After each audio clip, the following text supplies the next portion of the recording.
Hello and welcome. This is Grant Hughes of Grant Hughes Investigates on YouTube. This channel evaluates all aspects of true crime. As you are aware, videos and live streams in this genre often discuss elements of crime that may be disturbing to some viewers. If necessary, take the precautions needed to avoid these feelings. Factual information related to cases is the key to fostering rational true crime discussions. Fortunately, you will find that here. Please hit the like button only once, share the video, and subscribe if you like my content. Thank you very much for watching.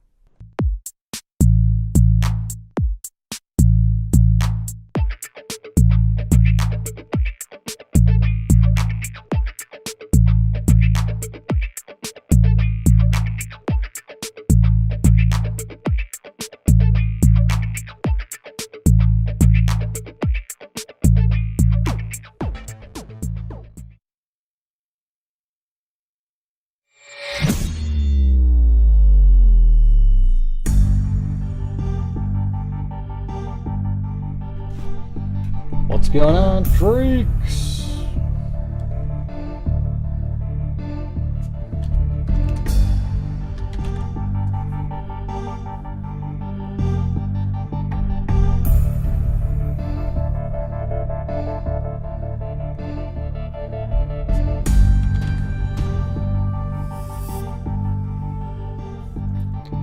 How's it going?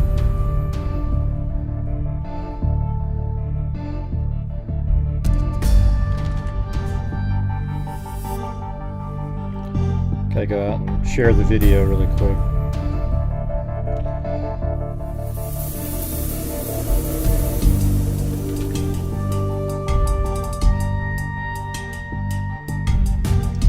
So I'll let you guys know soon once they finally get the last payment to our scholarship. We sent it in last night though. So.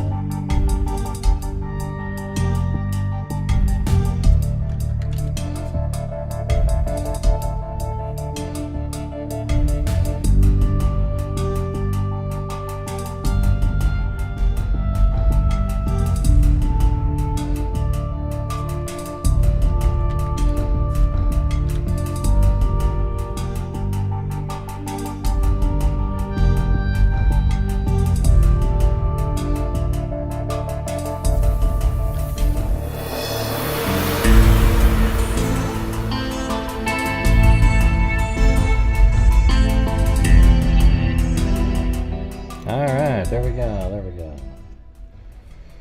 Well, hopefully we can try to do a little bit better tonight than last night. That was one of the worst nights we've had in, I don't know, maybe a few months. Especially since I've been doing the videos. Because I didn't do a video yesterday.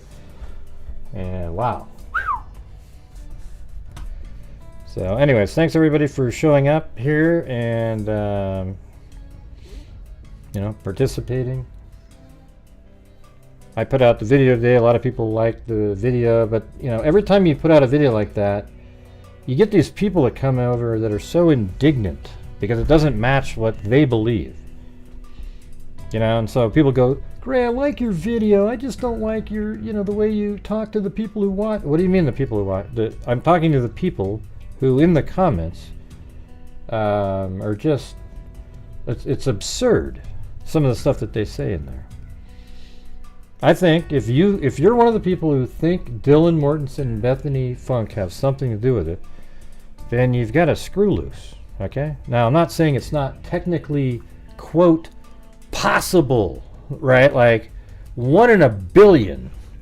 But to sit there and focus in on it like it's some sort of you're really onto something is it's ridiculous. Okay? It's insane. Yeah, it's actually got like 13,000. You guys see a different number than the actual number behind the scenes. But I think people liked it. And I think it shows you exactly the truth that 9 minutes is the range in there that the murders took place. Okay? Just 9 minutes. But I think the murders could have taken place in 4 or 5 minutes. If you have a committed killer, it's just that's what happens. And it wasn't like it was attacking them all at once. there was 2 girls upstairs that were likely almost like passed out on the bed, and one of them awoke when the other one was being stabbed and tried to defend them, but it just probably that one was over in less than a minute. And then you go downstairs, and then maybe somebody noticed somebody, maybe Xana saw Coburger. Now everybody goes, what do you mean Coburger, Gray? Isn't it innocent till proven guilty? Hey, thanks, Barbara Spencer and Sonia. Yeah, everybody, listen. In the court of law, it's innocent until proven guilty. All right? That is absolutely true. I totally agree with that. You got to go in there in a jury and listen to the evidence presented and so forth. But that's not what I am here. I mean, look at the guy's been arrested for the murders. He's been, not only did they charge him to the police, but the grand jury indicted him, which means that they were presented with a whole bunch of information that likely we haven't seen, and he was indicted. And that means that, there's no bail, so it's not like it's some sort of mystery, like, woo, woo, woo, woo. See, I'm out there and I'm trying to explain to people why it's him, okay? And it's weird how that's bad, but you can go out and make a video and spend 4 hours trying to explain to people the craziest conspiracy theory you've ever seen, making links that don't exist. And then somebody in the comments said, there's just people that want to think outside the box, Gray. Yeah, well, how about you think outside of a box that exists? Have you ever thought of doing that? Or how about a box, fill the box with facts, then think outside of it, instead of just inventing a box and thinking outside of that one. That's what they do on that show, Ancient Aliens, for God's sakes. Thank you, Sonia. Right. And so I wish we had the same number of people watching this show as you get on other live stream shows. I wish I had 1,000 people watching, because I could show you right now absolutely why the car driving around behind is the same vehicle that was in the probable cause document. It's simple to show it, and yet people don't want to admit it.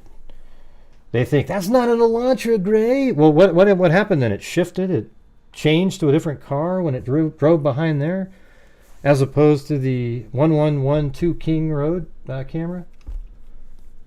It's insane. Now look at Santa Claus climbing above Chloe's head. All right. So as I say before, I hate doing this on the show, but this show is basically funded by you guys, the people watching. When I make videos, I get some supplemental support from ad revenue, but the main source of the income on the channel is from the super chats and all of you guys supporting me in what I do. And that's how at the end of the month, obviously I make an income on here, but I'm able to give away a ton of money as well. All right, so it's really up to you guys to help support the channel, and that's it. I don't have any other way to do it. I mean, there's channel memberships, there's super chats, whatever the hell it is. But if you guys want to help support the channel, that'd be great. My power is out due to the storm. Yeah, do you see that volcano in Iceland? That's pretty crazy. Iceland is like just like ancient world stuff. I mean, I don't even know why anybody lives there. It's crazy. I mean, it's crazy. I'm not dissing Iceland. It's just sort of well, Iceland's actually not bad. I mean, Greenland is the one that's more ancient. Like, just why are people living there? But Iceland is they kind of reversed the names on those. Like Iceland and Greenland should be switch the names, because Iceland actually does have some green spots where Greenland is with absolute ice. It's just ice, basically. So yeah, there's a volcano going on, erupted with lava and everything. And every once in a while, when I give you my public service announcement about helping support the channel, it'd be cool if it actually resonated, because it seems like lately when I say something, it's just falls on deaf ears. Maybe I say it too much, but I'm trying to get stuff going on here. When investigating structural failure on the first gathers all possible facts, observation, then, oh, come on. Just trying to come up with like something. You're just trying to sound erudite or something. Type in a sentence that makes sense. Let's see. Hi from East Pennsylvania. Bummed I missed the live. I have to go back and watch. When investigating structural failures, one first gathers all possible facts, observations. Then systematically various theories are developed for all observations coupled with I mean, yeah.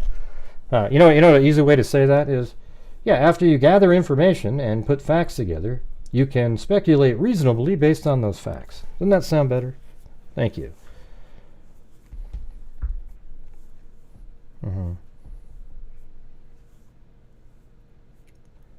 Yeah, kind of what you're doing, guy. I don't know what that means.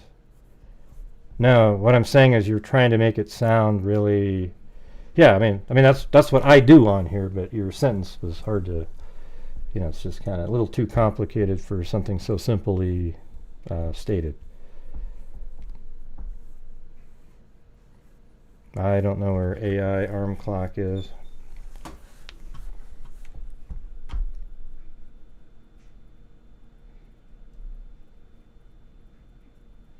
Okay.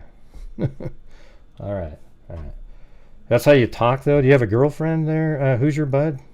Do you say to your girlfriend, yes, given the scent that your perfume is emoting, I have certain emotional feelings attached to that generally excite and arouse the... I mean, she'd probably like, okay, see you later, guy. Yeah.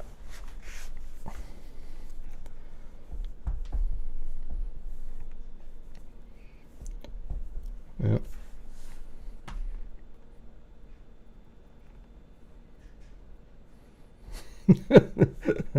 Well, it doesn't mean if you're a nerd or not, but I'm just saying, you said you're an engineer, so that's how you talk. So I'm just kind of wondering, like when you write a Valentine's note, does it come across like that?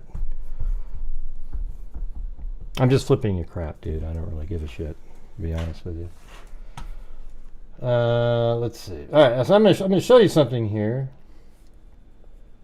and you'll just be able to go, oh, yeah. Because here's the thing: is the people that are out there selling, a lot of the people that watch videos regarding this case, the garbage that they're getting is because they don't want to go over the important stuff that absolutely proves something. They just want you to stare at the screen and tell you that that's not a white Elantra, and here's why, because there's a light blinking over here, and that car doesn't have this and that, and it's just absolute garbage, okay? Absolute garbage. Let's see. So the thing is I mean, when you bring in the probable cause document combined with video evidence, things are absolutely certain, not speculation. It's not a guess at something. I'm not putting out stuff that I'm not guessing like, oh, hey, well, you're just speculating, Gray. I'm not doing that. Okay, I do speculate like what happened inside the house, of course, because none of us really know what happened in there. The only person that really knows is Bryan Kohberger, and he's in prison right now, or a jail waiting for the trial. Hey, thanks Tammy Lee and K-Me. Hey, look at that. There's a great Karn for you here, and Paulette Leonard. And I'm not jaded at all, Who's Your Bud. I'm just flipping you crap because you wrote a sentence that was so easily stated without all the complexity. But I'm glad you're an engineer. You probably do well. Let's see. You're welcome. So, Dania's here. Hello, Gray. I used to not get your sense of humor, but I appreciate your honesty, especially when you talk about things people prefer not to be told the truth. I'm a Latina from Virginia. Oh, well, cool. Thanks, American Lady. Hello, welcome. Marius, is it Cohen?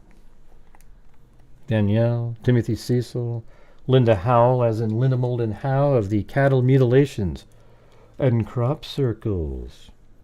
K-Me, Tina Susser, Woods 2323. No, the water tower doesn't hold... Oh, yeah, you're just quoting somebody.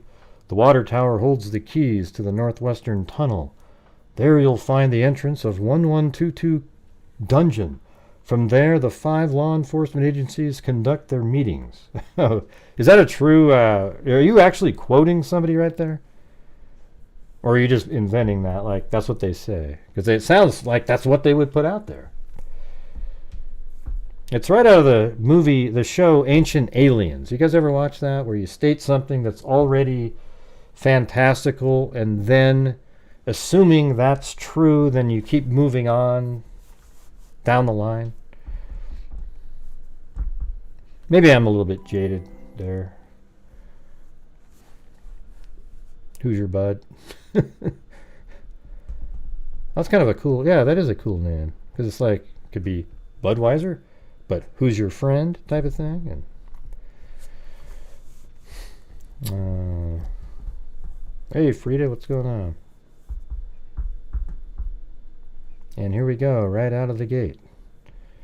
Oh, wait, let me see. What did she say to that? It's just me making fun. Yeah, but you know what? That's not even... I don't even know if that's not something somebody's already said. Woods 2323. That sounds like a great one, though. I'm sure tomorrow there'll be a video on that.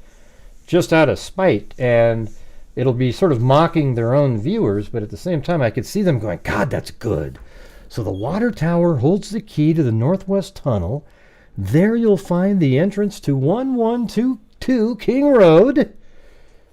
And from there, the 5 law enforcement agencies conduct their meetings replete with seance and Ouija boards.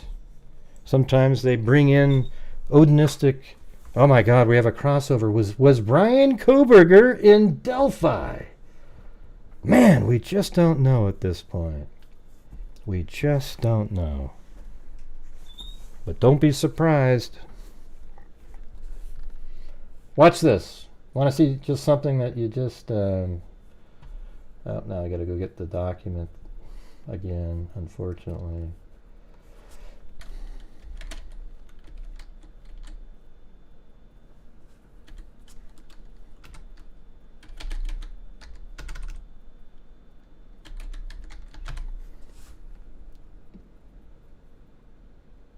Okay. Ooh, there we go. Right there.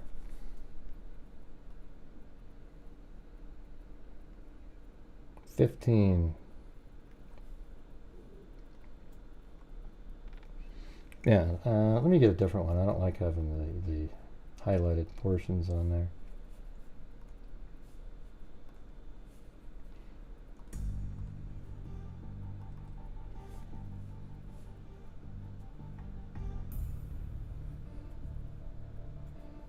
Oh yeah? How old are you, Bud? I was going to say Bud is a name that's a little bit... You're a little older if you have a name of Bud. They don't... That isn't really common anymore. Well, there you go. See, that makes sense.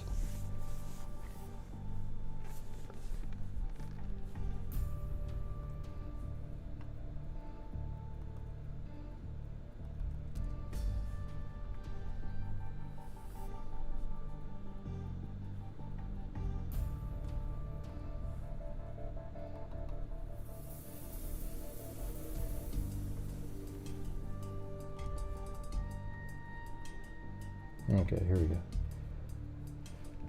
Hold on, it's got to load up. It's frozen.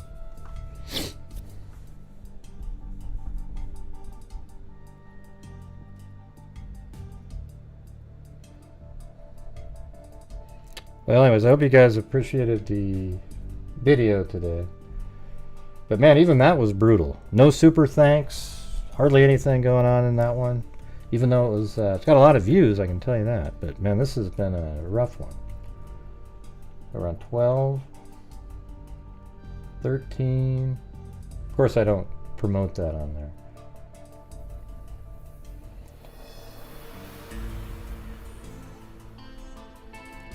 Yeah, I want to go through this one section in here, because this is where it's so obvious, and that's what I put together a long time ago, but it just seems to fall on deaf ears in this, the Coburger true crime community, whatever the hell you want to call it.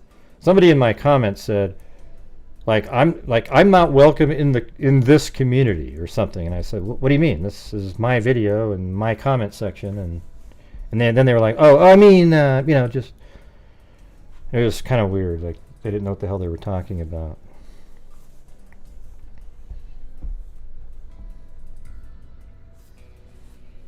So here we go. It says a review of camera footage indicated. Just really focus in on what I'm saying here. Don't try not to read a lot of somebody's like, hey, how's it going? And you're just trying to talk. Try to listen here really quick, because then you'll be able to tell people. A review of camera footage indicated that a white sedan, hereafter, suspect vehicle 1. So suspect vehicle 1 is the same vehicle all the time. I'm not sure what the question mark means, Pam. It doesn't make any sense. Just typing in a question mark doesn't help anybody. A review of camera footage indicated that a white sedan, hereafter suspect vehicle 1, was observed traveling westbound in the 700 block of Indian Hills Drive in Moscow at 3:26. So here, let me show you. Suspect vehicle 1 is driving right over here. A lot of people make a big deal that the police station's over here. To me, it's just absolutely irrelevant. There's no, he's just driving, doing this is how we got into town here. And if you look right here, I've shown this many times, there's a camera right on that house. I bet you anything that is the house that filmed him driving by at 3:26. Okay? So he's driving by. This is all in the probable cause document. So 3:26.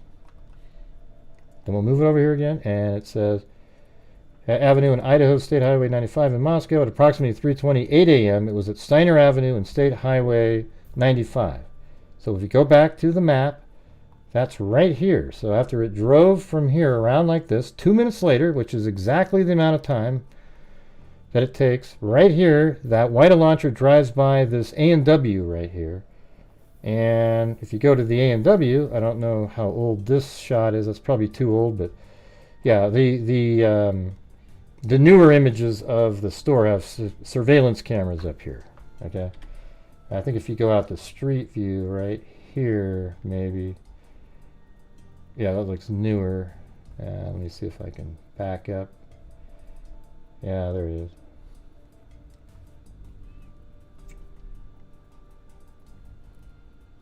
Yeah, right up there, there's cameras. And it looks like maybe there's a camera there. Maybe one right there. There's all kinds of cameras all over the place here. So that one filmed a white Elantra, suspect vehicle 1, missing its front license plate.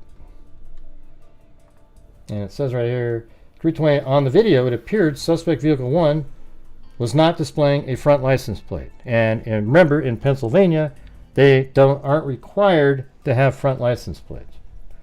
A review of footage from multiple videos obtained from the King Road neighborhood showed multiple sightings of suspect vehicle 1 starting at 3:29.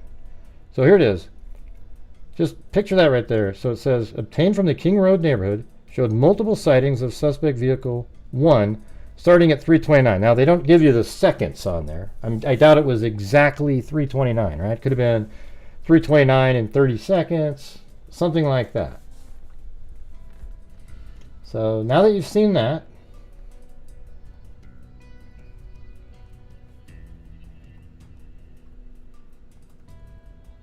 we're going to go look at the video that I made a couple days ago.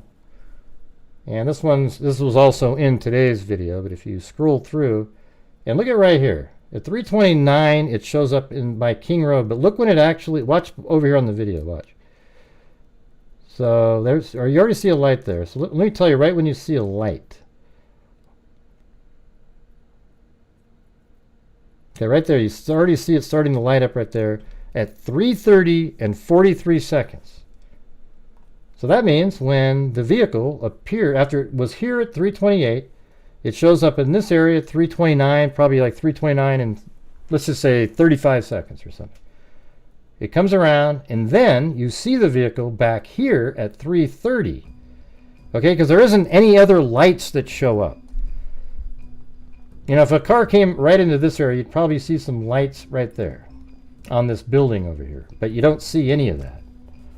That's because that's the only vehicle in the area at the time.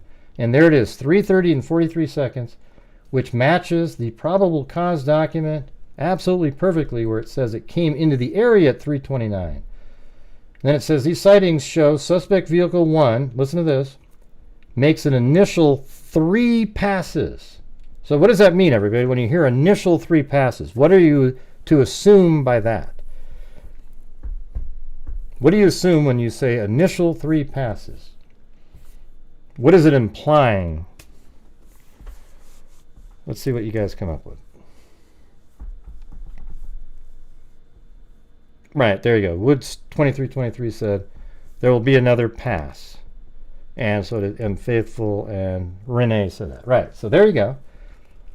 There was 3 initial passes. Well, by God, if you look at this video here, watch this. That's 1. And then there's the time over there where the lights disappeared. There's number 2.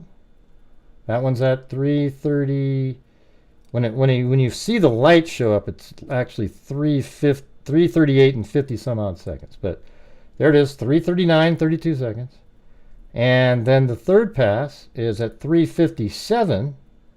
And yeah, so that was at 3:57 right there. Okay, so 3:57 and 23 seconds. Right, those are the initial 3 passes. Then you go over to the document again. And it says right here, these sightings show suspect vehicle 1 makes initial 3 passes by the residents, by the 1122 King Road residents, and then leave via Walanta Drive. Based off of my experience as a patrol officer, this is a residential neighborhood with a very limited number of vehicles that travel in the area during the early morning hours. Upon review of the video, there are only a few cars that enter and exit this area during this time frame. Suspect vehicle 1, so they're monitoring this one vehicle, can be seen entering the area a 4th time. Now look at this. Approximately 4:04 a.m. It can be seen driving eastbound on King Road, stopping and turning around in front of 500 Queen Road, number 52. Now, look how crazy that. Let me go back to that same footage we were just watching. So here it is. Remember they said 4:04 it entered the area, and the first one up there from 3:29 is 3:31. So just think about it at 4:04. Look at this. It comes back here. The lights show up on the trees behind there at 4:05 and 17 seconds. And before that, there's nothing. Watch. So you can't see it on this video. Let me get the other one out. This is the one that actually has the full thing in it. So if we went to 4 o'clock, let's just say, and we just played this, there's no lights on any of those trees. There is nothing. The vehicle turned around behind 500 Queen Road. That's exactly where this is right here. If there was a car that turned around on the street right by the side of it, you'd see lights all over the trees right here. But you can't, because this is the only vehicle right then. Hey, thanks, Southwest 4x4 Explorers. No, it communicated with the same resources that the residents use, not their Wi-Fi. I don't know where you heard that, but that's not in any of the documents.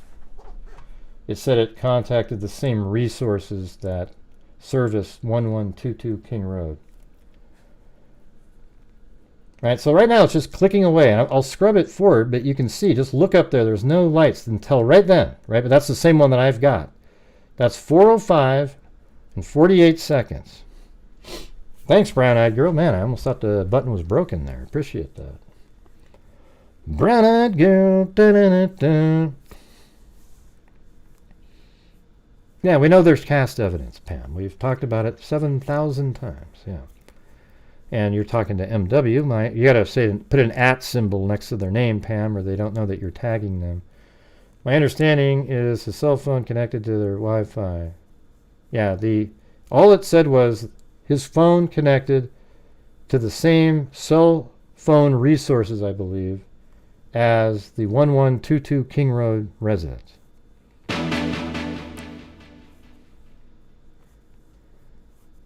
Thank you. So look at here's 406. So let's go back. Let me just pause it right here. So it's 405. Let me see when you can see that first light show up on there. There it is right there. Boom. Right up in there you see the light. So at 405 and 17 seconds. And the probable cause says at 404 it enters that area, meaning it probably passes the King Road residence. And I wouldn't even be surprised if he's stopping for a moment and looking in there. Who knows? But it's the only car that came back in the area. And right now, you're seeing it right here at 405. And there was no other lights until that car came around.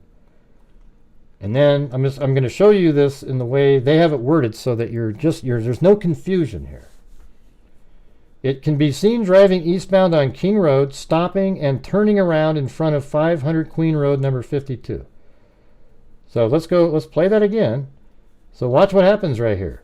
When this car that entered the area at 404 comes back behind here, you literally see it turning around behind 500 Queen Road. So how in the hell are people saying that it's not the same thing?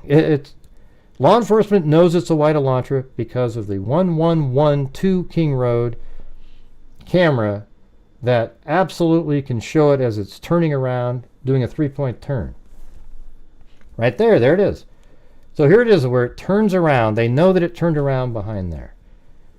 And I don't know if they use this video to say that, or they saw it again pull forward in front of the residence. The heck is that? Hey, thanks, Don. Appreciate it.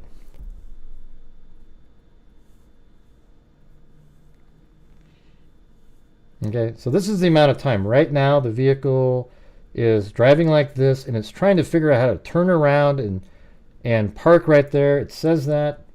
I'm going to pause the video again really fast.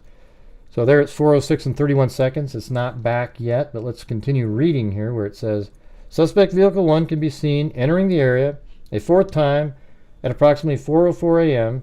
It can be seen driving eastbound on King Road, stopping and turning around in front of 500 Queen Road, number 52, and then driving back westbound on King Road. Then suspect vehicle 1 is in front of the King Road resident. I mean, they literally explained to you that the car is back here. It drove this way, and then when it got to here, in front of 112 King Road residence here, it tried to park or turn around.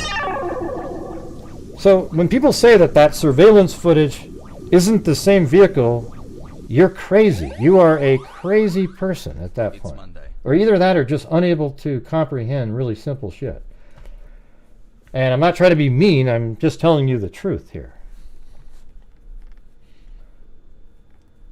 So at 500 Queen Road, number 52, then it drives back westbound on King Road. Then the suspect vehicle 1 is in front of King Road residence. It appeared to unsuccessfully attempt to park or turn around. So that's interesting there because there's no camera that we know of that films that. But Steve Goncalves seemed to refer to a different camera. I don't know if they're just looking at lights that are on the 1112 King Road residence camera to see, like, you can see the lights moving around, so it looks like it's appearing to park or turn around. Then the vehicle continues to the intersection of Queen Road and King Road. So after that, I mean, look how absolutely perfect this all lines up, and people just don't want to admit it. So after that, it drives this direction, and here is Queen and King Road. Right there. So it tried to turn around, park right here, but then it drove this direction, makes it to here. And where it can be seen completing a 3-point turn and then driving east again down Queen Road. So right after it gets here, It turns around and drives east again down Queen Road. And then it says suspect vehicle 1 is next seen departing the area of King Road residence at 4:20. I mean, this is so absolutely perfect. Watch. So that's 4:06, and then it can be seen driving east again down the road. Now watch this. Here it comes. And there it goes. It just drove right by right there. Let me back it up a little bit. I'll play that just regular speed. So here's 4:07 in 2 seconds. After it did the 3-point turn around there. I mean, I can't imagine. There isn't anything I could try to explain to you that could hurt how this is absolutely linked up to what the probable cause is talking about. This is exactly what they're referring to.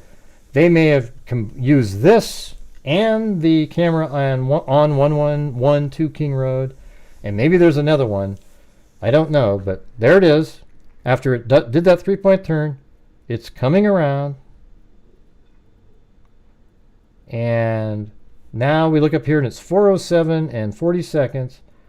And that is absolutely 100% the Elantra, because they've already determined it was an Elantra using the 1112 King Road camera.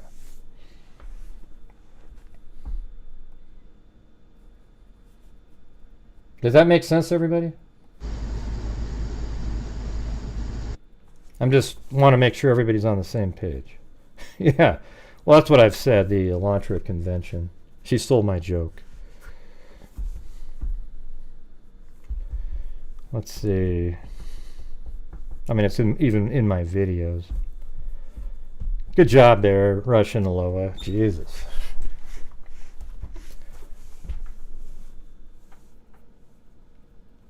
I mean, I don't want it just to make sense. I want it to absolutely make sense where you go, yeah, it obviously is referring to the probable cause, right? And then it drives away at a high rate of speed. So check it out. Watch this. After the vehicle makes that final pass at 4:07 and some odd seconds coming around, parks here at 4:08, it's then seen leaving at 4:20 on this camera. So the white Elantra, suspect vehicle 1, sat there for 12 minutes, complete time, 4:08 to 4:20. And inside of that time is when the murders took place. Now there's all these people out there that go, oh no, the timing of the clock was off, and oh no, there was a scream at 2 o'clock in the morning, and therefore that's the one, the murder. Oh really? I mean, come on guys. Ocean Wave for great video coverage. Let's see. So there was a murder at the address, but Xana got she was just so cavalier. Well, there's been murders here. Don't worry. They're screaming and yelling, but let's go ahead and get a DoorDash. What do you want, Ethan? Yeah, I don't think that happened. Yeah, so just think through things before you just start believing in, oh my God, at 2 o'clock in the morning there was a scream and there was another one at 3 o'clock. But yet there's Xana still getting a DoorDash at 4 in the morning. Oh, I would love to have the access to all the video. I think I could make something that was just so compelling and simple for law enforcement to use in the case, where it would just be like, oh yeah, just yeah, simple. They'll make it too complicated. They'll put up video. Now watch it coming. It's going here. It's going here. I would do it where I had a map out, had a 3D car driving and mimicking exactly where it was, just like I do on the screen here, and make it so that if somebody watched it, they have no doubt when they see it. Thanks, Linda Howell. You going for a wave? Going for a wave action there?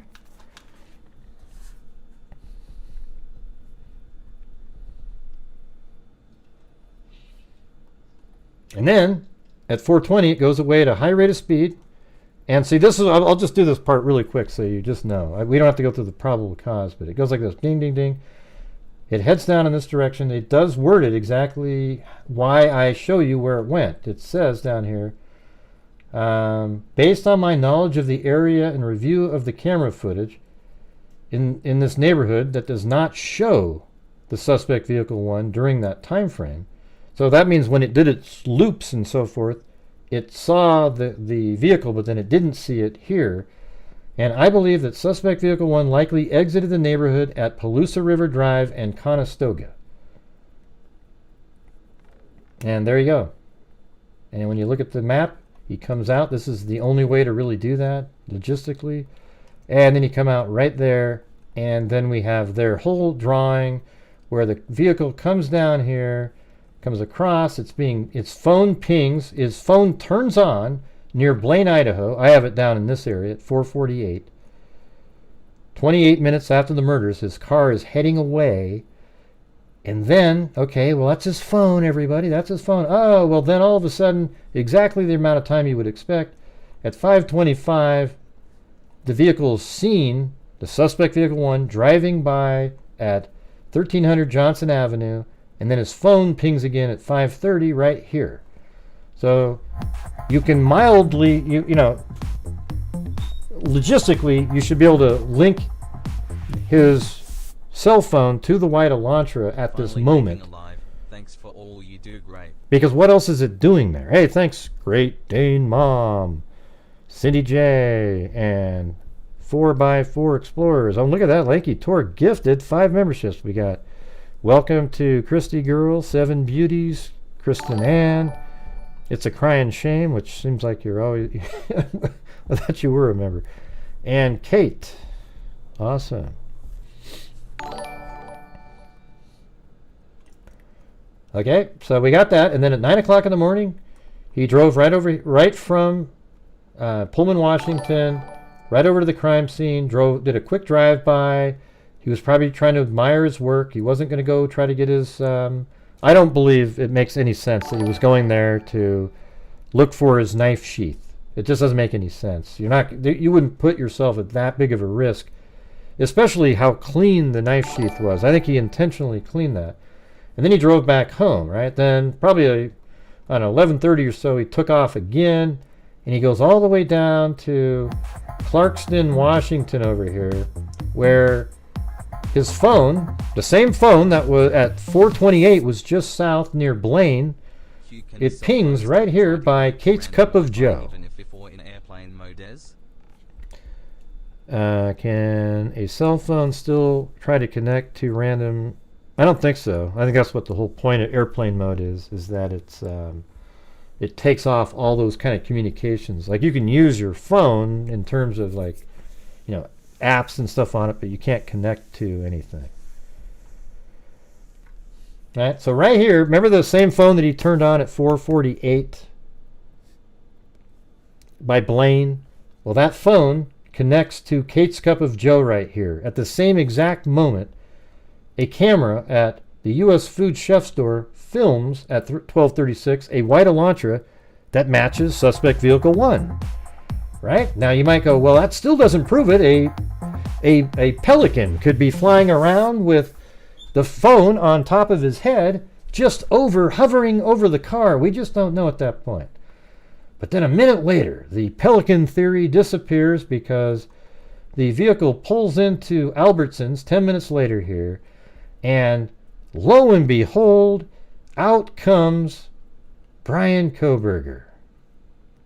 He walks out and he goes in and buys some things and goes right back out to suspect vehicle 1.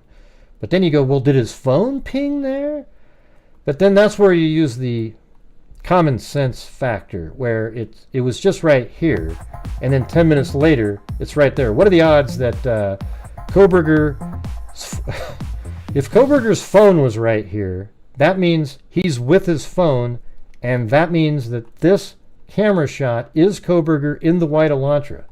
So that means when his car pulled up to here and he gets out of it, now we've got Kohberger, his phone, and the car 100% match to the same instance. And so at that point, you start going back, and you can go back in time and say, okay, well then that white Elantra that was heading south is his, because that's the same, his phone pinged there, right? And then later, as it drove around, it shows up right over here on its way back up north. Anyways, to me, it makes all the sense in the world, but for other people, it doesn't make sense. And you can say it over and over again. I almost want to go over some of the comments just to kind of debate or discuss them. It's absolutely crazy. some of the stuff in there. Hey, thanks Brown-Eyed Girl again, and American Lady, and Lanky Tor for the 5 memberships. Let me open up the phones now. You know, you guys, people can call in and explain to me. Give me your like these people really believe that Dylan Mortensen and Bethany Funk are somehow involved. You know what they always say? How come they didn't hear anything? How come they didn't hear anything? And I always say, they did. They heard all kinds of stuff. What are you talking about? I mean, hell, we can go up to the top up here where it says, right here. As part of the investigation, numerous interviews were conducted by Moscow Police Department officers. I'm right up here. Idaho State Police detectives, etc. Bethany Funk, Dylan Mortensen. Both Funk and Mortensen are inside the King Road residence at the time of the homicides and were roommates to the victims. Funk's bedroom was located on the east side of the first floor of the King Road residence. That's correct. Based on numerous interviews conducted, so if you're looking at it from above, let me go back over here. Yeah, right there. There's a residence right there. And as we know, Bethany Funk's bedroom is right down here below. That's the living room on the second floor, and she's right below that. And there's stairs that come up right here into the living room. And then Kaylee's room is right there. Madison's room's right there. And Xana's right there on the second floor. Yeah. So it says, based on numerous interviews conducted by MPD officers, ISP detectives, and FBI agents, as well as my interview of evidence, I have learned the following. On the evening of November 12, 2022, Chapin and Kernodle seen by Funk in the Sigma Chi house. So we'll just read this part. So that was at 7:35. Nez Perce just across the street. Hey, thanks, Pirate Girl and Faye Ann. Appreciate your guys' support there. And so let me just move it forward because, you know, they get home at around 1:45, and Goncalves and Mogen were at a local bar, the Corner Club. We know that. And they got home at approximately 1:30. They went to that grub truck, and then they got home right around 2 o'clock in the morning. And that's why people say, oh, there were screams, because they wanted to sort of fit that narrative. But there, I mean, even if you heard screams, it was probably just somebody partying, because the murders hadn't happened yet, unless you think that Xana, who was already home at 1:45, went ahead and ordered a DoorDash delivery. I mean, does that make any sense to anybody? Mortensen and Funk both made statements during the interviews that indicated the occupants of King Road residence were at home by 2 o'clock and asleep, or at least in their rooms by approximately 4 a.m. So what does that mean? You know, so maybe they were in their rooms, but they weren't asleep. Is it really 4 a.m.? I mean, it could have been 4:07. That's the part you can't have an exact when you're not really paying attention to the clock. This is with exception to Kernodle, who received a DoorDash order at the residence at, again, approximately 4 a.m. Law enforcement identified the DoorDash delivery driver who reported this information. And people think that's Coburger, right? But why did the DoorDash driver... So Coburger called in and said, hey, everybody, I was there. Right? Because it says he reported the information. The driver reported the information. Mortensen stated she originally went to... I think they're just protecting that person. Because can you imagine all the people that would be contacting that individual? Man, would never end. Mortensen stated she originally went to sleep in her bedroom on the southeast side of the second floor.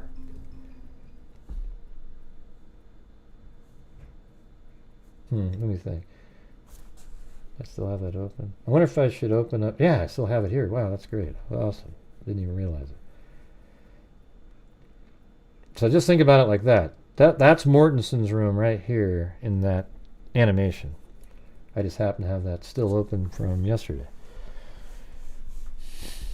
I don't know. Thanks, Big D. I don't really want to say that name. I remember this guy had a name. His name was Humongous, and then had the same last part. And I read it out loud, and then I realized, oh my God, you idiot. Oh man. That was funny. Did they give the exact time of the door? No, they did not. Mortensen stated she originally went to sleep in her bedroom on the southeast side of the second floor. Mortensen stated she was awoken at approximately 4 a.m. by what she stated. So again, approximately. So what's weird is, okay, they're all in bed asleep by 4 a.m. But then she heard something at around 4 a.m. again. By what she stated sounded like Goncalves playing with her dog in one of the upstairs bedrooms, which were located on the third floor a short time later. So again, if you look at the map here and you go up the stairs, that's Mortensen, Dylan Mortensen on the left there, that door right there. So I'm going into that room. Just above, right above her head right there is Madison Mogen's room. And so right now when we turn left, we go up those same stairs. And at the top, if you turn right, that's Madison's room. But left, this is Kaylee's room. You know, and that's the sliding glass door on out the deck there. And there's the bedroom of Madison Mogen. And right below is Dylan Mortensen's. That. So it said, sounded like Goncalves playing with her dog in one of the upstairs bedrooms with which were located on the third floor. A short time later, Mortensen said she heard who she thought was Goncalves say something to the effect of, "There's someone here." I always forget that one. That's pretty crazy. See, here's the thing, everybody. It's like she heard a lot of stuff. I mean, she already heard what sounded like playing up there. A short time later, Mortensen said she heard who she thought was Goncalves say something to the effect of, "There's someone here." I mean, that's interesting.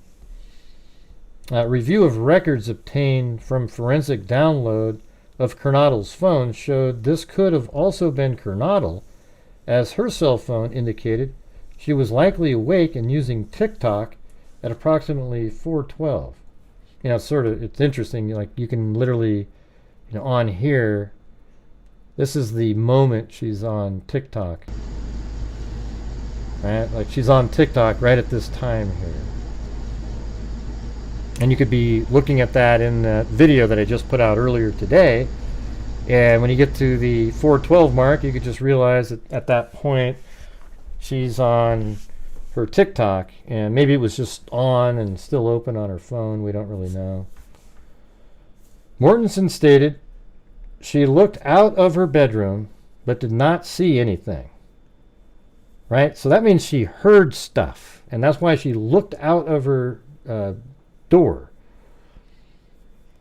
She said so it says, review the record. So we did the TikTok at 4:12. Mortensen stated she looked out her bedroom but did not see anything. And that's when she heard, "Hey, there's somebody here." And then she looks out her door. And then she opened the door a second time when she heard what she thought was crying coming from Kernodle's room. Mortensen then said she heard a male voice say something to the effect of, "It's okay. I'm going to help you." Now, a lot of people think that's Ethan, but I mean, it doesn't make sense to me why Ethan would say to a girlfriend, "It's okay. I'm going to help you." That just sounds so cold. To me, that sounds like something that Coburger would have said, because in a statement like that, "It's okay, I'm going to help you." The reason that doesn't make sense that it's Ethan is because likely they were both attacked right at the same moment, you know, in the same fight. And so why would it be Ethan saying, "It's okay, I'm going to help you"? I mean, I guess, you know, it's possible that's what he's saying. But I thought maybe it was Coburger. And let's say he did leave the knife sheath there accidentally. And right after he kills both, or he thinks he kills both Ethan and Xana, he goes upstairs, looks for the knife sheath, but he can't find it because it's underneath it's on the bed, but it's underneath the comforter there, or quilt or something. So then he goes back downstairs and he hears Xana, whimpering, crying. And then he needs to go, finish her off because she's a witness. So he goes in and says, "It's okay, I'm going to help you," making her so she doesn't scream or something, and then attacks her again. I don't know. It could be Ethan. I mean, it wouldn't shock me.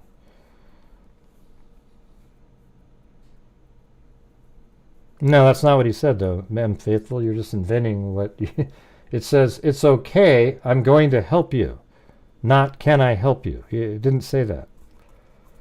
At approximately 4:17 a.m., a security camera located at 1112 King Road, a residence immediately to the northwest of 1122 King Road, picked up distorted audio of what sounded like voices or a whimper followed by a loud thud. A dog can be heard barking numerous times starting at 4:17 a.m.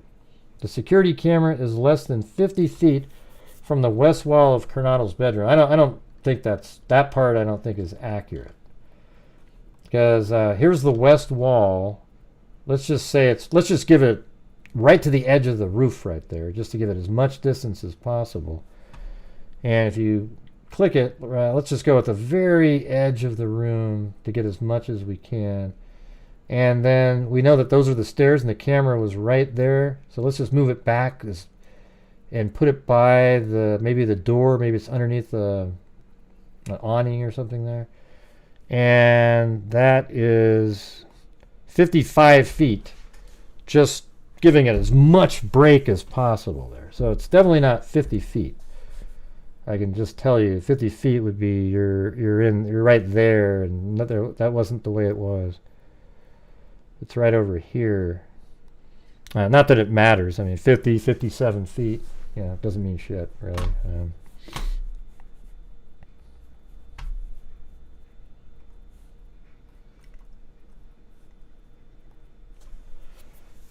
And let's see, the security camera is less than 50 feet away. Mortensen stated she opened her door a third time. So all these people, go read in the comments and see all the people who type in that Dylan didn't hear anything. How is that possible?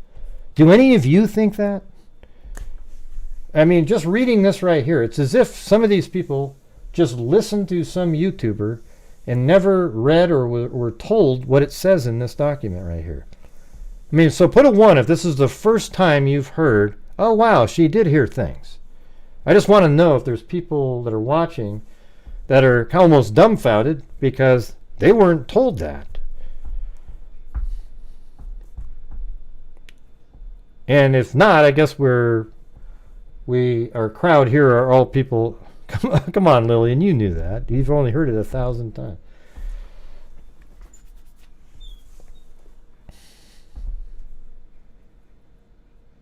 What do you mean, Kayla? What's going on, Kayla? What do you mean, yikes? I thought I could express my opinion here. Yikes, yikes.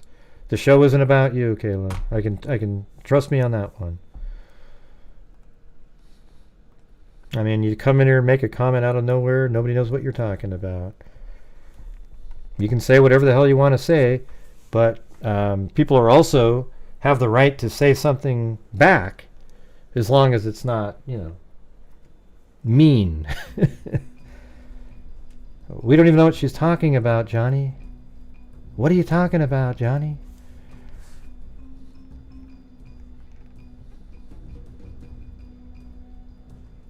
Yikes, I thought I should... Let me find it. I will never understand the roommates not calling for help. Sorry, I lived with college roomies not that long ago. If I heard my roommates crying, I would go back to bed. I wouldn't go back to bed. Well, that's you. So you're so much better than everybody. That's awesome. Yeah, see, the thing is, everybody always does, what they do is they come into these shows, and because they would act differently, they want everybody to know that they're morally superior and that they have a better sort of gauge on life, and there's so much, virtue signaling kind of stuff like, wow, why would a parent let their kids walk over the bridge like that? oh my God, I would never let my kid do that. Therefore, I'm so much better. Yeah, we all know, this is the thing, everybody, we all know that, we would hope that if we heard something like that, we might do something. But as I said before, I mean, I guarantee you, a lot of you in here right now have had those moments in life where something really crappy was happening, and you just sat there in that frozen fear like they're talking about, and just kind of waiting and wondering what to do because you didn't want to make a little bit of a noise, because if you made a noise, maybe something would happen. So you just sort of try to rationalize things in your mind. You're just sitting around waiting, because you kind of think something really bad might have happened, but you're hoping something didn't happen. So you're just kind of waiting and waiting and waiting and waiting. And finally you might get a hold of some friends and say, hey, and we don't know if she didn't try to text all of them. How do we know? People always go, how come she didn't try to how do we know she didn't do that? How do we know that Dylan didn't try to get a hold of Xana or Madison or Kaylee on a cell phone, never got an answer, and then she was just like, man, I don't really want to move.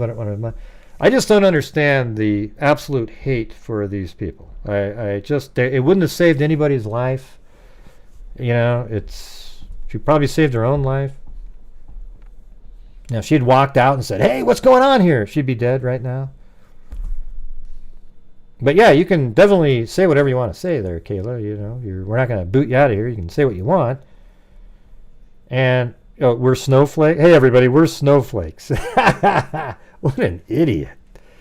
I'm Johnny Quest. I'm named after a doll. I'm going to come onto a show and act like I'm a know-it-all, man. Yeah, we're the exact opposites of snowflakes here. As a matter of fact, I take positions often that they don't match what everybody else wants, and we just do what we do. That's so funny, though, man. That's crazy. He's the snowflake. He's the one that comes in here and has to complain and whine and cry because things weren't working out.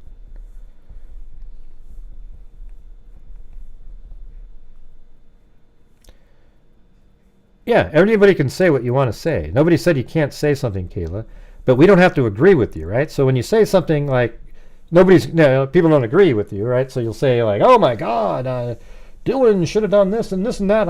I'm so much better and I would have done this. And they go, well, I don't agree. And then you go, I'm not allowed to have my opinion. Well, no, you did. You said your opinion, but then everybody else can respond how they feel to what you said. Isn't that the way the world works? Snowflakes are the ones that don't allow that. Like on my show, people say what they want to say, and sometimes, depending on how you say it, you get booted from the channel, or we just have a conversation. But if you come in here and you act like, it's hard to explain, but if you go read some of the comments under the last video I made, you'll see exactly the type I'm talking about. Oh, you stated you were better by saying that you wouldn't have done something, right? Because you want everybody to say, wow, Kayla, you are so awesome. Man, if ever happens to me, if I'm ever getting attacked, I wish I have a roommate like you. That's what people are doing that for, because it's really irrelevant that you would do this or that. Right. Yeah, she did, Donovan's fan. I know you're trying to be really cool and hang out with your buddies and stuff, but it's not going to work. Right, we might have to switch it over to members only tonight.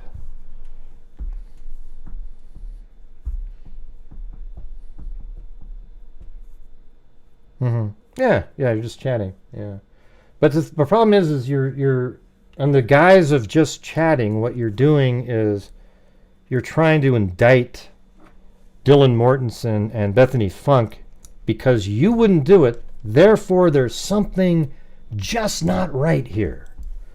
That was going to be the next sentence.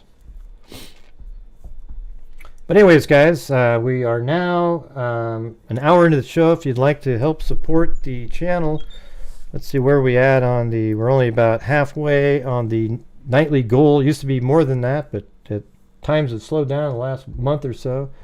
So we're just trying to keep the ball rolling so at the end of the month I can still do what we normally do. All right, so if you can and you can afford it and you want to help support my channel and allow me to keep doing these shows and videos, that'd be great. Thank you. And what did it say right down here? The male walked past. Oh, see, this is the other part here. So Mortensen stated she opened her door for the third time and she heard the crying and saw a figure clad in black clothing and a mask that covered the person's mouth and nose walking towards her. Mortensen described the figure as 5'10" or taller. See, there you go. And not very muscular, but athletically built. And people go, Coburger's like 6'5", man. He's a giant. No, it says 6 foot. He's only 6 foot tall, you guys. He's not 6'4". He's only 6 foot.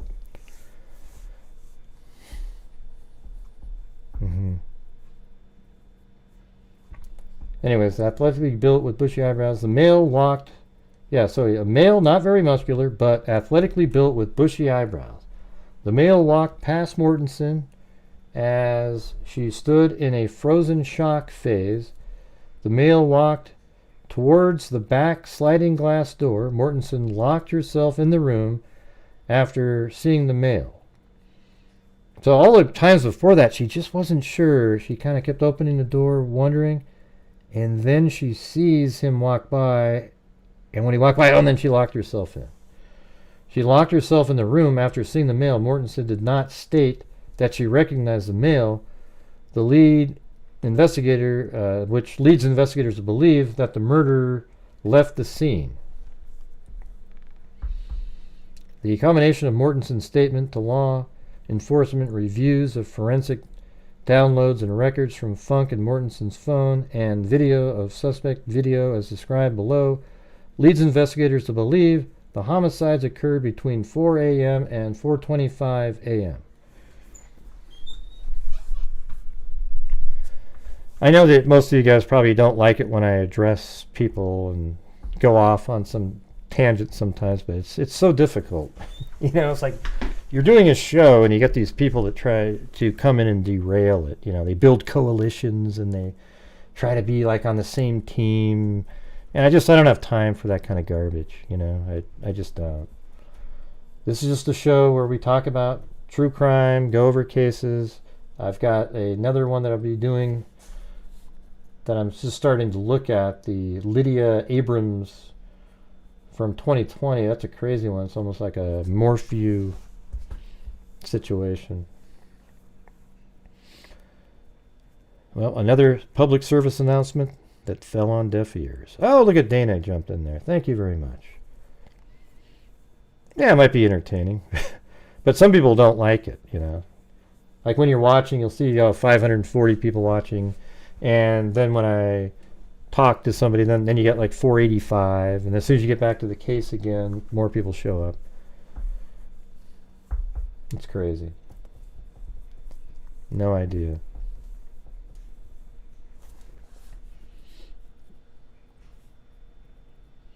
Oh, and by the way, everybody, it's Zozo's birthday. What do you mean? Yeah, Zozo's birthday today. You have to sing happy birthday to Zozo. Oh, she always... Wait a minute, she's mean to me. Yeah, but sometimes she likes you, though, right? Oh, look at that. She just showed up randomly right when I said that. Although on her end, she probably thinks I saw her first, but you guys are behind. So anyways, you got to sing happy birthday, all right? Okay, here we go. Happy birthday to Zozo. Happy birthday to Zozo. Happy birthday to Zozo. Happy birthday to you.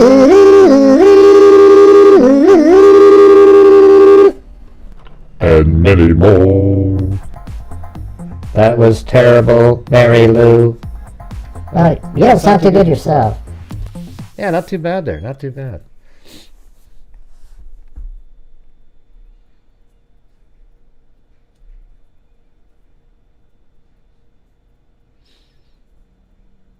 Yeah, we all know it's a long time that it took to call police and everything.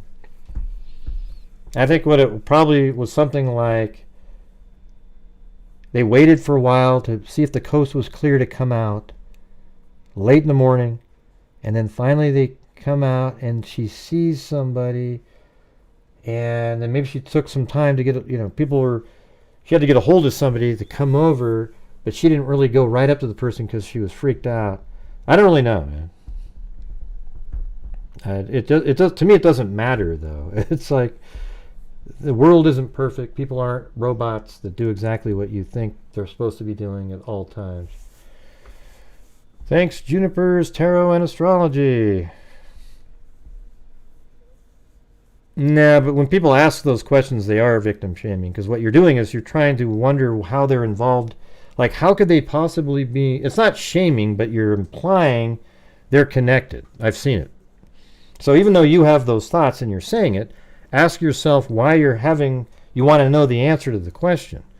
Because people are thinking that there's somehow a connection somehow to the murders, and we need to know the answer because what difference does it make if you do not think that Dylan Mortensen and Bethany Funk have anything to do with the murders? Why does it matter to you that it took them a while? Because it's irrelevant to the case. It has nothing to do with it. You get what I'm saying? Now, if you think they're connected somehow, then yes, you might want to know what the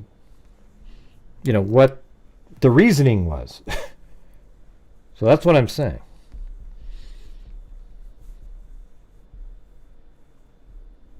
Right. I mean, I've tried to explain it a million times. In my video, I tell you guys about my, I'm just telling you, I was absolutely petrified in fear while I was sleeping, talking about, because right before that, somebody told a Bigfoot story. We're in Bigfoot country. I don't really believe in Bigfoot, but at the time I did.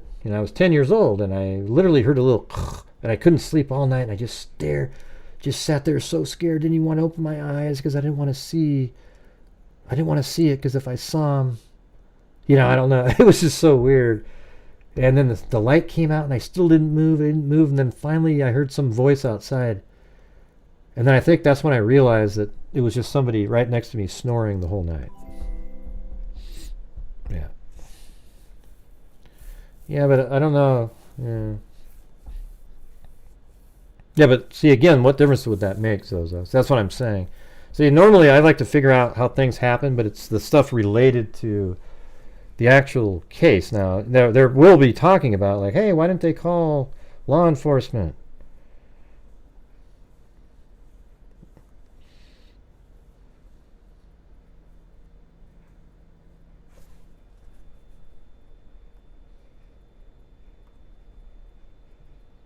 No, it couldn't have saved lives. That's what I'm saying. It couldn't have saved lives.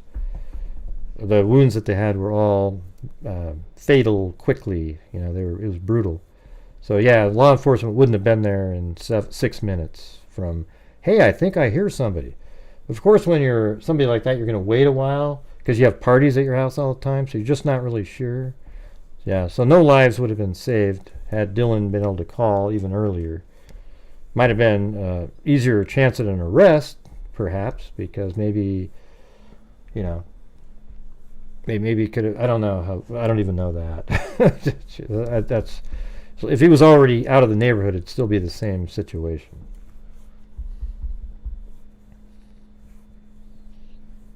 No, that's what I was saying. It's a party house. Hey, thank you very much, SV Kathy. Yeah, I mean, I always like to know the why in cases, but this isn't part of the why, right? This isn't the why, like when you have a domestic case and somebody, there's like something happens, you wonder, like, what was the why? What was the situation going on? But in this case, it's just somebody didn't call 911 in enough time, so the questioning to me makes it seem like you believe that there's a possibility that they're involved somehow. That's what it feels like.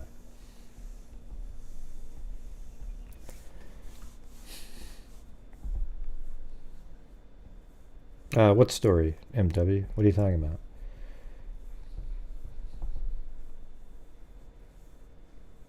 Inspired me.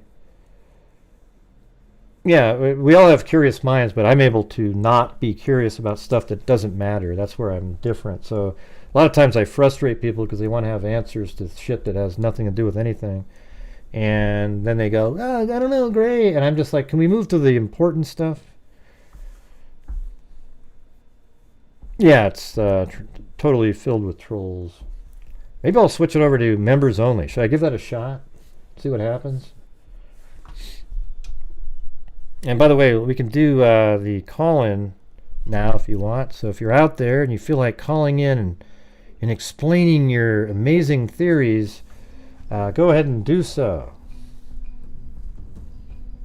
Totally engulfed in flames, and I could not call 911, and my daughter was not. Oh my God, it's your fault, man. Why didn't you call sooner?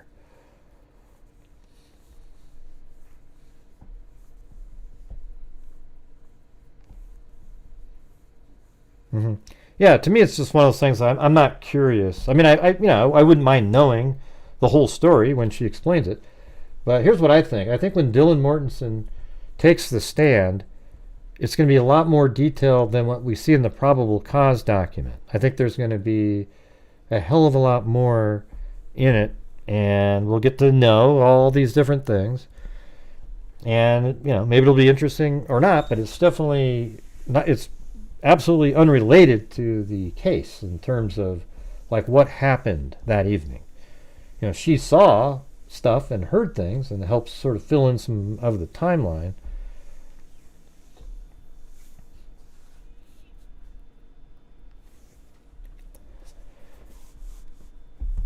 Yeah, it's good to see you, Lanky Tor. Yeah. What is my theory on, what do you mean by what happened when you say that? My theory on what happened, what do you mean?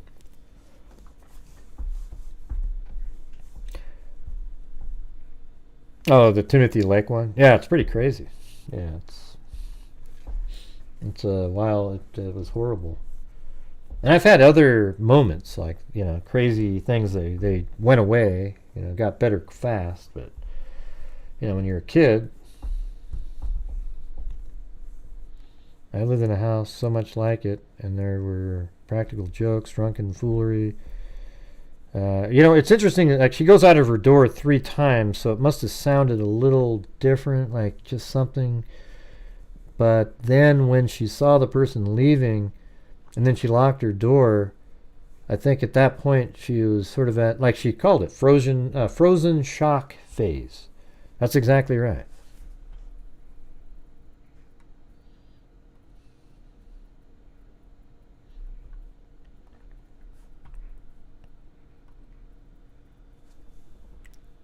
Hey everybody, I'm here.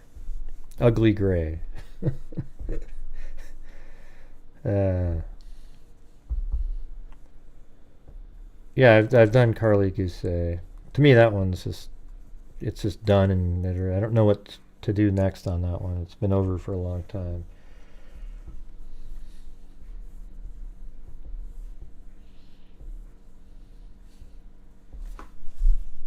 Well, who's calling in? We got the numbers on the screen. Not anymore, but right there. Call it in. Call it in.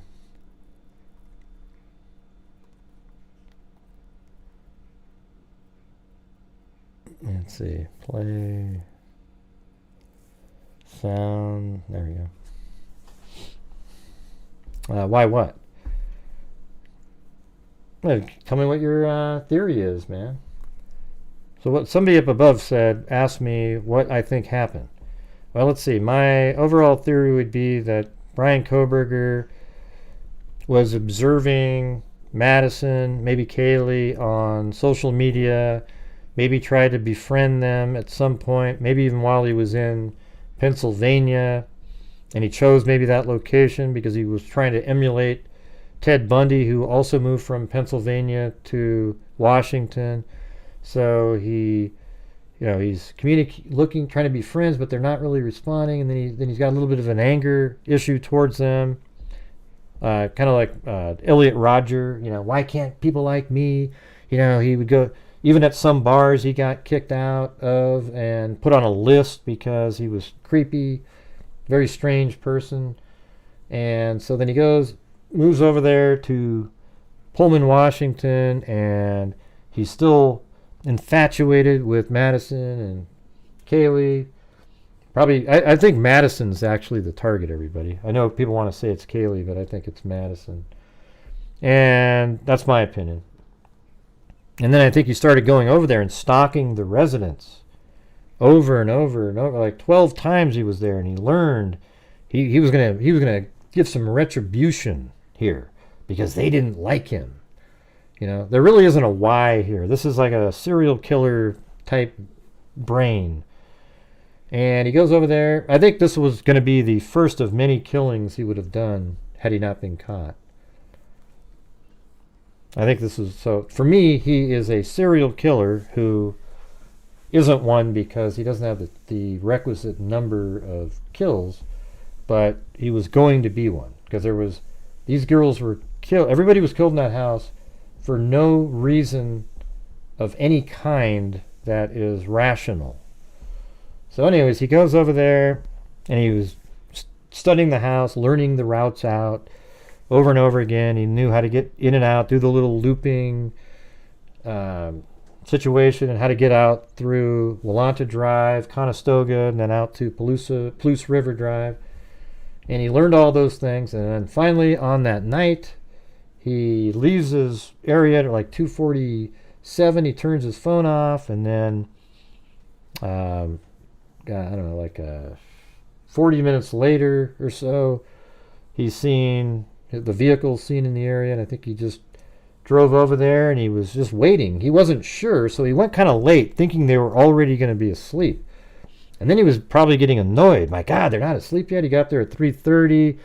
So then he just drove away to kill time, and he'd come back. Oh, the lights are still on. Jesus. So 3:31, 3:38, the lights are still on. And then the lights are still on. So then he drives away for longer this time, giving him more time to go to sleep. And he comes back at 3:57. He might have just been sitting there waiting and watching. I think for 3 minutes on each of the loops, though, he sat and watched and looked into the house. And then he drove away. And then he came back around. It's only about a 4-minute drive from their house back around. So if you have the 7-minute in between, he likely waited for 3 minutes outside, watching, waiting. Then he does one that's longer, so he either sat and waited and watched longer, or he drove farther, and then he came back. And then that was at 3:57, so maybe at that time he notices that there's movement walking around. Now he's just, Jesus. But Madison and Kaylee's room was off, but as he's leaving, maybe he sees somebody, like a DoorDash driver, come in, maybe. I mean, we don't really know for certain there. And then he drives away again, and he comes back 7 minutes later. And then at that point, I think he sees that there's motion going on up inside the house, and then he drives back behind 500 Queen Road, and then he turns around and goes back out to look again. So he's like looking up at the house going, what was that? What's going on up there? You know, maybe the DoorDash driver had just left while he was pulling in. Maybe they passed each other. Don't really know. But he's looking up there and he sees the lights on. And then maybe he sees the lights go off again. But, you know, obviously she has her food, but it's 4:12. And then 4:12 is when she's on TikTok. So at 4:08, he drives around, but really quick this time. Because now it's go time, man. He's already seen Madison's room light off for quite a while now. And he goes around, parks, goes into the house, goes up to that room first, Madison's room, and then Kaylee might have been I think Madison was killed while she's sleeping, but the motions, and maybe Madison woke up for a second, it woke up Kaylee, who wasn't quite as intoxicated as Madison, and she tried to fight him, but he made, for him it was going to be easy too, because you're just in this weird shock phase, like when somebody acts like that. Hey, like, what's going on? Why, there's some guy just stabbing your friend, and you're just sort of in a weird place where what is she doing? Trying to block blows, or is she aggressively attacking? I mean, we don't really know. But anyways, she was killed. And then maybe the voice that said somebody's here was Xana, and when Coburger comes down the stairs, sees Xana, and she's looking right at him, and then he goes, oh my God, and he goes after her, and maybe Ethan's just in the room, still kind of passed out in there, and she runs back to the room, but he busts through the door and attacks both of them and kills them in that room right there. Something like that. And then he went out to his car and took off at a high rate of speed and drove a crazy way. There's 13 minutes of missing time, where 13 to 17 minutes, and maybe in that time is when he ditched the bloody knife and bloody clothing. So anyways, that's kind of a thought there. What do you think of that? Man, you guys are just not really into calling in. It's crazy. Even though the calls are fine, It sucks. What are you talking about, MW? That was a different day, man. It was a different day. Who knows what that was? Yeah, we've seen that one at 1112 King Road. The cops pull over, go to the house, and apparently there was stuff stolen out of her car, etc., etc.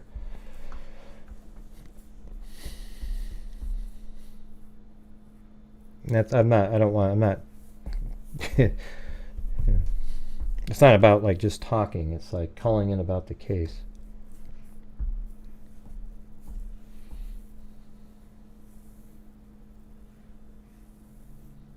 I just said that, M. Faithful.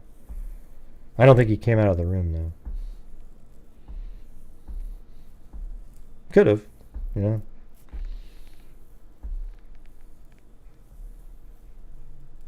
I mean, that makes some sense, right? That he came out. Like, hey, somebody's here, and he comes out to check. But I think she said it as he's coming down the stairs, so there wouldn't be really much time for him to jump out of bed and get in there.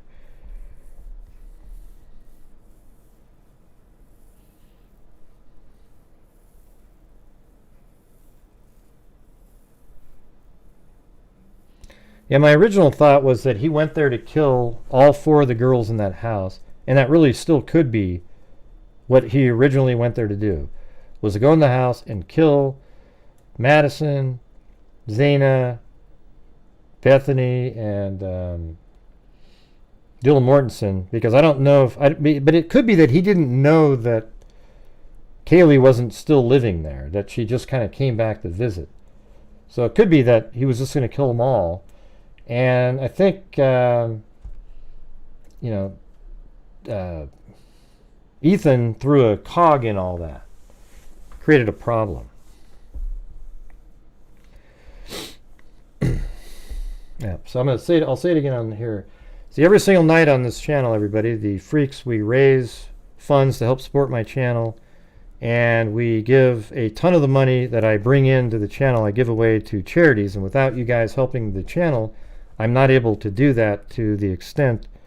And if you look at right here, we've given away $176,000. It's actually more than that, because I have to add $1,500 more to our scholarship fund since January of 2020, and $53,000. Now it's probably 54. I probably should update these right now just to. And so you guys are the only way to make this happen. So that's going to be 55,350, right? 55,350 so far. And then this one is 77,600 right there. All right, so now it's 177,600 since January of 2020. Now, not quite what last year, but we're, it's way better year than 2 years ago. Yeah, I don't know what it is, Amber. I'm just trying to get the ball rolling in here. We're struggling yet again. Last night was a horrendous night for what we do, and just trying to make it happen.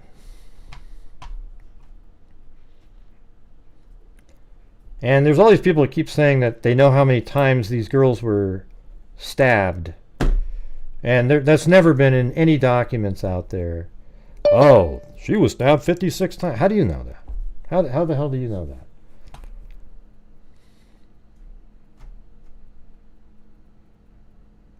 Hey, thanks so much, Paulette Leonard. We'll take Chris out for dinner. Yeah, well, we always eat, you know, like, I mean, I bring her food and stuff all the time. All right, let me get this one. But come on, you guys, let's make it happen tonight, all right? 765, you're on. Hey, pretty good. Who's this? Colin who? Oh, from a long time ago? Okay. Yeah, how are you? Yeah, what's going on? Hey, I thought nobody was calling in, and I just keep trying to think about the Idaho4. When do you think, well, I think it's Bryan Kohberger, but when do you think that he said, it's okay, I'm here to help you? I keep trying to wrap my head around that. Yeah, I think it will have to be after there was an attack. So here's the thing is, Madison and Kaylee would have already been killed. And then when it was a male voice, I guess. So if it was Ethan who said, hey, I'm here to help you, that means an attack has already happened on Xana. Right? But to me, it seems like you're in this battle going on, and you got this guy that's stabbing and stuff. Are you really going to say, I'm here to help you? It just doesn't sound right. So to me, it sounds like something that Coburger would have said to somebody that he's attacking for the second time, but wants to keep them a little bit calm, and then attacks them and kills them. Almost like he found that they were still alive after something else. Yeah. So let me ask you a question. Was it what time was it that we think that Xana accepted the DoorDash? Do we know that? Well, we don't have the exact time or anything like that. Yeah. So what I keep trying to figure out, he came into the sliding door. I'm assuming she accepted the DoorDash from the, I guess, first level of the house. I don't know if it'd be possible that she took the order, was coming up. As he was coming in, he does some sort of attack. She freaks out, runs to the room. He goes upstairs, attacks, Madison and Kaylee. I'm trying to figure out. Yeah. Well, like my original theories in the case were that he attacked Xana and Ethan first because he comes in and he sees them, and that way that makes my theory work. So you go, he comes in, and DoorDash had just arrived. Remember how the bag's in the kitchen? So maybe she was in the kitchen, and she's just going back to her room, and she says something like, "Hey, somebody's here." So he knows that now there's somebody else in the house. So then he goes upstairs, and he kills Madison and Kaylee, and then he comes back down, and then, excuse me. But so never mind. Let me say it again. So there's a DoorDash delivery, and they deliver it into the kitchen. And then she says, hey, somebody's here. And then he follows her like, oh, my God, what's going on here? And then goes and attacks her in the room and Ethan and kills them both there. Then he goes back upstairs and kills Madison and Kaylee. But on his way down, he hears whining and whimpering at 417, realizing now that Xana is still alive. And then he goes in there and says, hey, I'm here to help you, to keep her quiet. And then he kills her. Then you hear a thud. And then he exits out. That's what I was trying to get out. But that's a theory that makes sense with some of the wording there. And I guess law enforcement will know because they'll see that if there's any blood spatter or any blood of any kind from Xana upstairs, then you know that they were killed first. However, if Madison's blood is in Xana's room, that would make sense because that's what the general theory is that he went upstairs first. Mm-hmm. Yeah, I think that would be really interesting because one thing I was wondering about is, Coburger parks his car, kind of seems like there's a decline in the elevation. He walks down into the kitchen. Potentially, maybe Xana is coming up those stairs with the DoorDash if he delivered it, or if the DoorDasher delivered it at the front, she flips on a light, she runs, sees, oh crap, goes in there, attacks Xana and Ethan first. Yeah, that's what I just said. Thinks he kills him and goes for his target, up the stairs to Madison, and it comes down. Here's, whoa, she's still, and he goes in there like you were saying, and then exits. Yeah, but some of that stuff doesn't make sense with what Dylan said, because she was saying it sounded like she was playing with the dog upstairs at 4, so it almost feels like that's when the first sound was, and then later she hears these other things that seem like it's more associated with Xana. So anyways, they're just theories. We don't have any idea, based on the information that we have, who was first, or people say, well, the knife sheath must have been first. Well, I think it's possible that the knife sheath was left as a signature. That's why there was no DNA except this little tiny spot underneath a button that he missed. And that means he wiped it down clean, perhaps. Yeah, it's kind of nuts, and I think it's crazy. I don't even follow people on Twitter that are weird about the case, but it'll still pop up, and there's people that still talk about Bethany and Dylan were texting during the murders, and they're kind of accusatory, and it's like, who knows? They could be like, what's going on? This is weird. Or it's kind of crazy what their people are assuming. hey, thanks. Well, by the way, I gotta say, thanks, Kayla out there. I don't hate you. It was just your comment. But anyways, thank you for your Venmo there. I didn't say I hated you. I don't like when people. I don't know. I just have a lot of experience, like in the Delphi case, where people say stuff like, wow, I wouldn't let my kids go out there. Why would they let the kids go out on the bridge? As if that doesn't explain, it has nothing to do with the case, right? So I always like to just keep focused on that there's barbarians, and those are what we should focus in on in cases. But I don't know. So you think Ethan and Xana were first? I don't know. It could be. I just think that the DoorDash driver has nothing to do with it, but I think the fact that Xana was interacting with collecting a food order could be potentially why her and Ethan were a victim. I don't know if Dylan potentially had a wrong time, or when she thought she heard somebody playing with the dog. That'd be extremely traumatic. So who knows when she thought that she heard what, but I just think that something had to do with maybe Xana was bringing the food into the kitchen, opening it up. Oh crap, there's Coburger. He chases her, kills them, doesn't kill her all the way, goes upstairs, does what he wanted to do, comes down, hears her, and then it's over. Yeah, it just seemed. I don't know. I was looking for a way to. Now, another way you could explain it. And by the way, Kayla's saying she's not victim blaming, because she's saying right there that she's not victim blaming. I understand. There's been a lot of people that have had the same questions. Okay, my thing is I always wonder what the end goal of the question is, and it always leads to that they're part of the crime of what happened, because otherwise it's not really a significant issue to talk about. So, but a lot of people talk about this.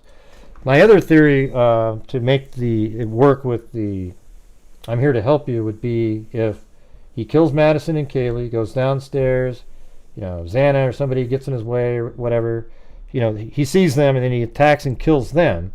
And then he goes back, then he goes, oh shit, where's my sheath? Then he goes upstairs to look for it, can't find it. And then on the way back down, that's when he hears Xana whimpering and goes over there and says, hey, I'm here to help you. And then he finishes her off there. So you think that he would have started there? Or why would he come down here whimpering if he went up, killed, came down and said, oh crap, where's my sheath? So that's I just explained it to you. He went upstairs, he killed Madison and Kaylee. Then he goes and he thinks he kills Xana and Ethan. And then after that, he goes heading back. He goes, oh shit, I left my sheath upstairs. So then he goes upstairs looking for it, really quick, doesn't find it, and then goes back downstairs and hears Xana whimpering. So then he goes and says, "Hey, I'm here to help you," and then he kills her, finishes her off.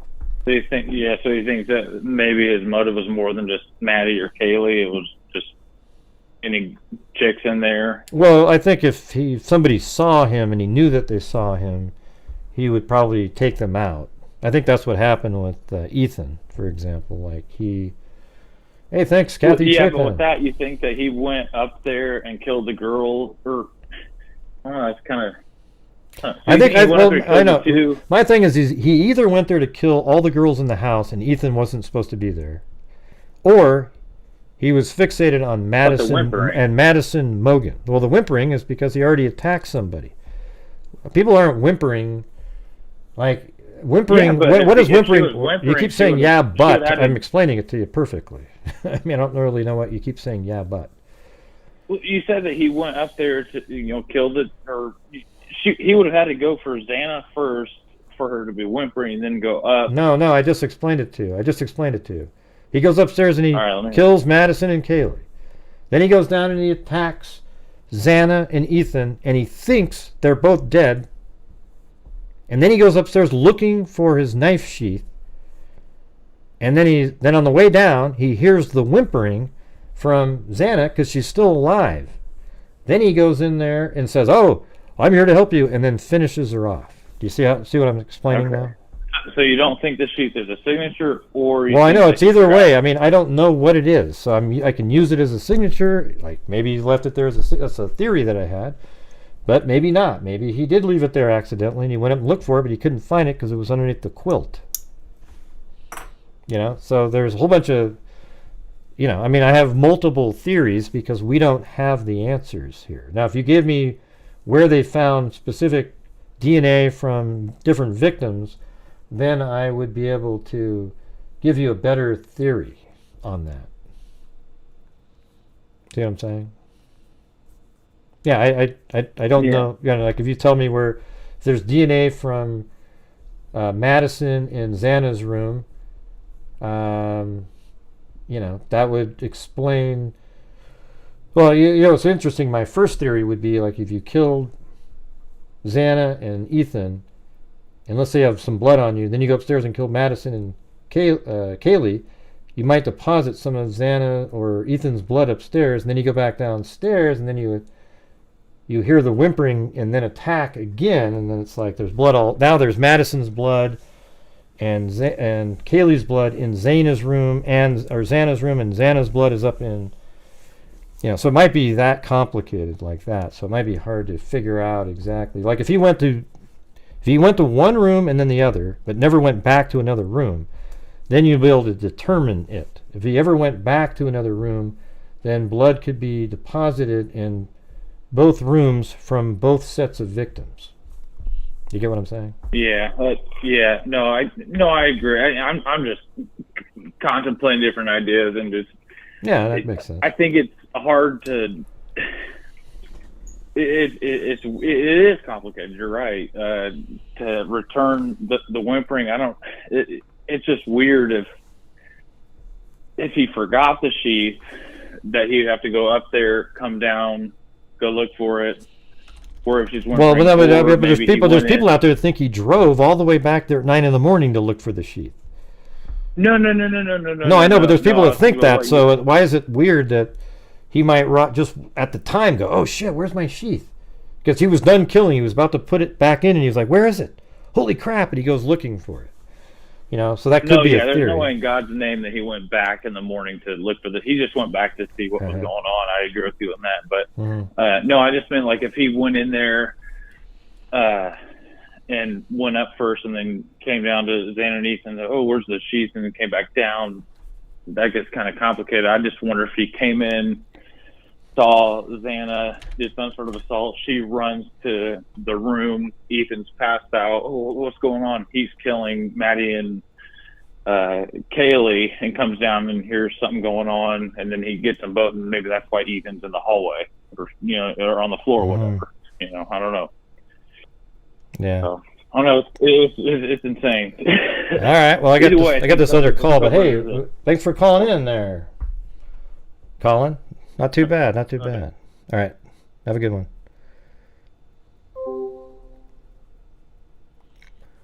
All right, 360, you're on. Hey, Hughes. Yeah, who's this?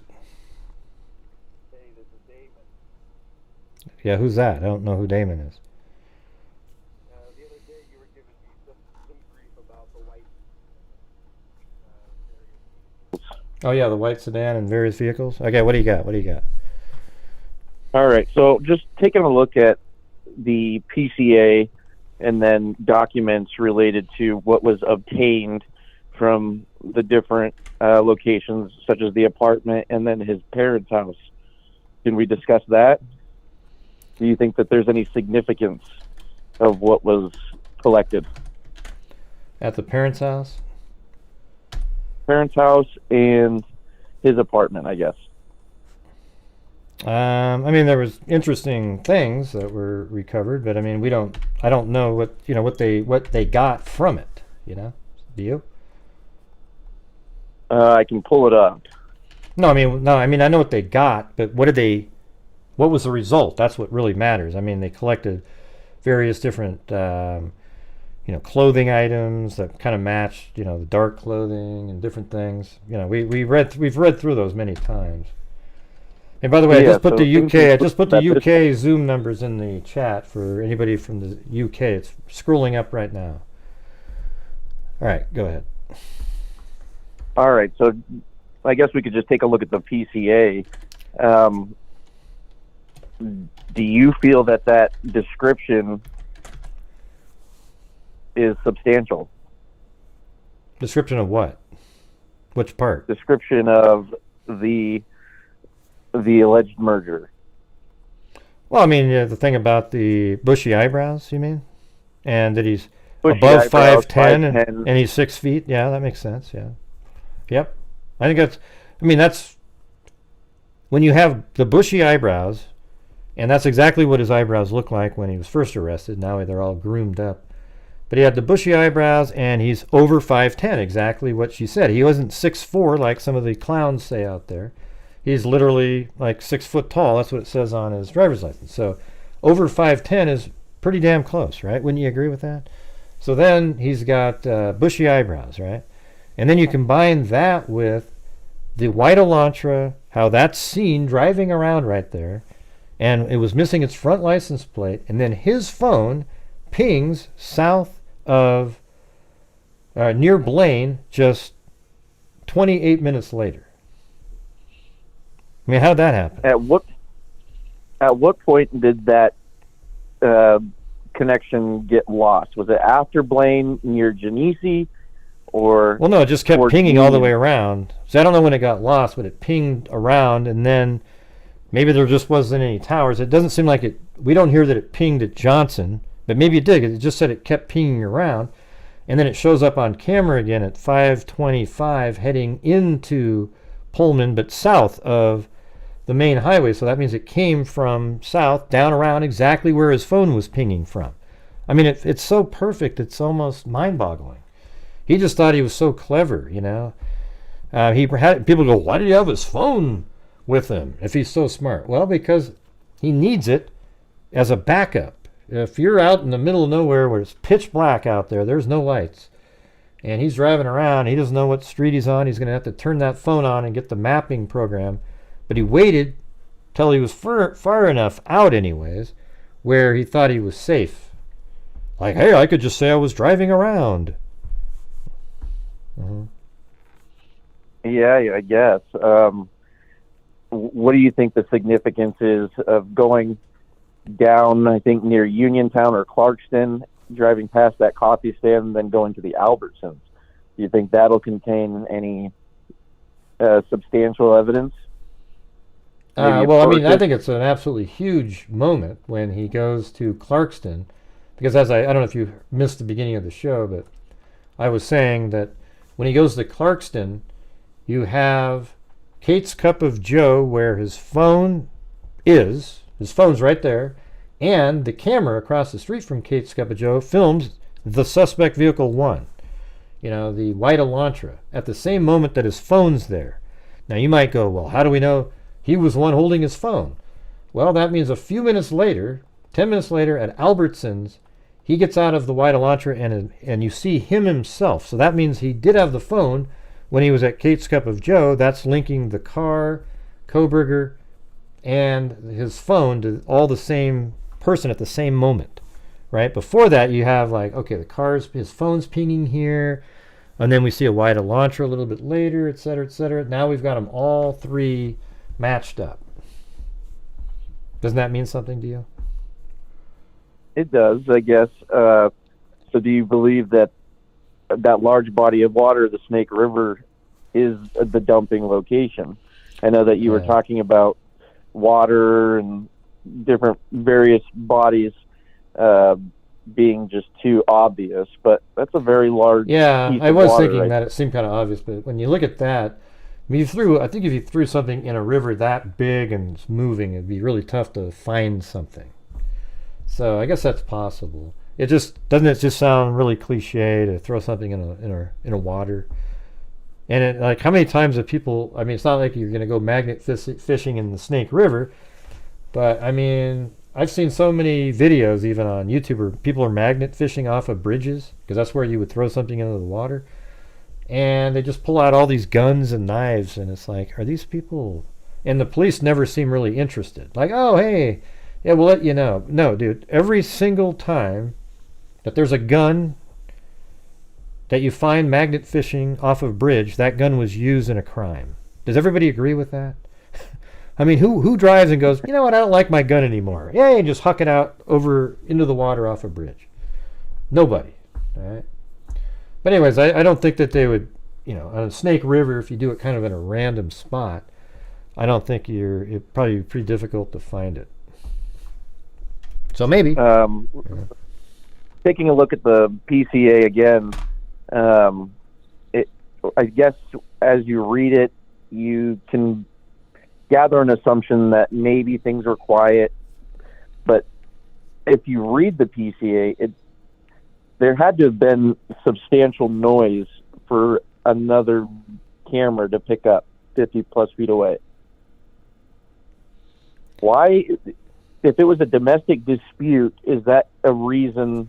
If DM believed there was a domestic dispute, is that a reason why she would have let things kind of go? What are you saying? Domestic what? You said domestic dispute? What? Yeah, some type of domestic dispute. Maybe that's what she believed was occurring. Some type of, maybe some type of fight going on, but none of her business type of thing. Yeah, or just kind of, like she's used to parties and things and sounds, but maybe it just sounded a little unusual. Obviously, it sounded like there was something much bigger going on. I mean, Dylan Mortensen was in a place where she could hear and see and experience a lot more stuff than that we're hearing about, because she was right there. She was right below Madison's bedroom. She's right there next to the living room area there, and that's just down the hall. I mean, there was a horror location. Bethany Funk, though, was just below the living room, and I think was in a much more sort of sheltered from, even though people say, oh, the sound travels and everything, I don't think she heard anywhere near as much as Dylan did. I think Dylan was in just a nightmare scenario, listening to different things. Obviously, she looked out her room twice, and then a third time she looks out, and there's this guy coming. Then after he leaves, she locks her door, and man, what a scary situation. She may have even thought, man, that guy might have just killed my friends. And at that point, you're just like frozen, man. Does she want to make another noise? Maybe he'll come back. If she calls 911, maybe she's texting their friends to see how they're doing. I don't know. It's just really, you can see it. How freaked out she probably was. Do you think that the murderer would have had the presence of mind to close the sliding glass door after he exits? Maybe, but we also don't know, right? I mean, all we know is we see pictures of law enforcement where they put the two chairs up to keep the doors locked, because maybe there wasn't a lock on the door. Maybe that's why they did that. And so I think it's reasonable to believe that after he exits the home out of the sliding glass door, he does run, I guess, west. There's that fence to the west. I don't know if you can understand that, but I think it's more reasonable he ran up the hill to get into his car that was parked there. It's just right there. So you do believe that he was watching from the tree line? Oh yeah, no, 100%. That's where his car's parked. Yeah, I mean, I just showed you. I just showed you a minute ago. I just gone through the whole thing. His car drives around at 4:08, and it drives around and it parks, and it's not seen leaving until 4:20. So that means that it stayed back here, and he went through the sliding glass door, and when he left, he went back through the sliding glass door and ran up the hill, got in his car, and he drove away at a high rate of speed. Now, how come that's not understandable? I don't get it. Lastly, there's this piece in the PCA where it talks about the combination of DM statements to law enforcement, review of forensic downloads of the records of both surviving roommates, and a video of a suspect video as described leads investigators to believe that this timeline was correct. What page are you reading right there? Page 5. Of just the regular PCA. So of Exhibit A, that one? By Brett Payne? Okay, 1, 2, 3, 4, 5. Okay, what part on here? What? Just talking about the combination of DM statements to law enforcement. I think it's that second line, or that second paragraph. The combination of Mortensen's statements to law enforcement, reviews of forensic downloads of records from Funk and Mortensen's phone, and video of a suspect video as described below.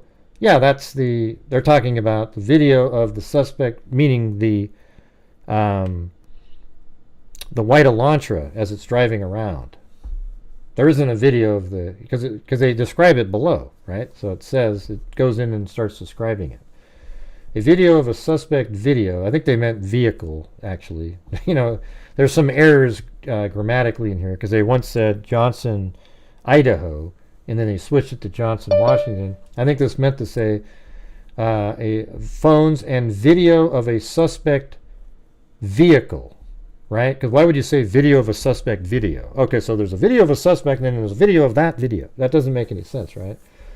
And obviously, just below, they start talking about the suspect vehicle. Does that make sense to you as an error that they made? Or do we need to go, no, it must mean something else, even though we know right below they start talking about the suspect vehicle?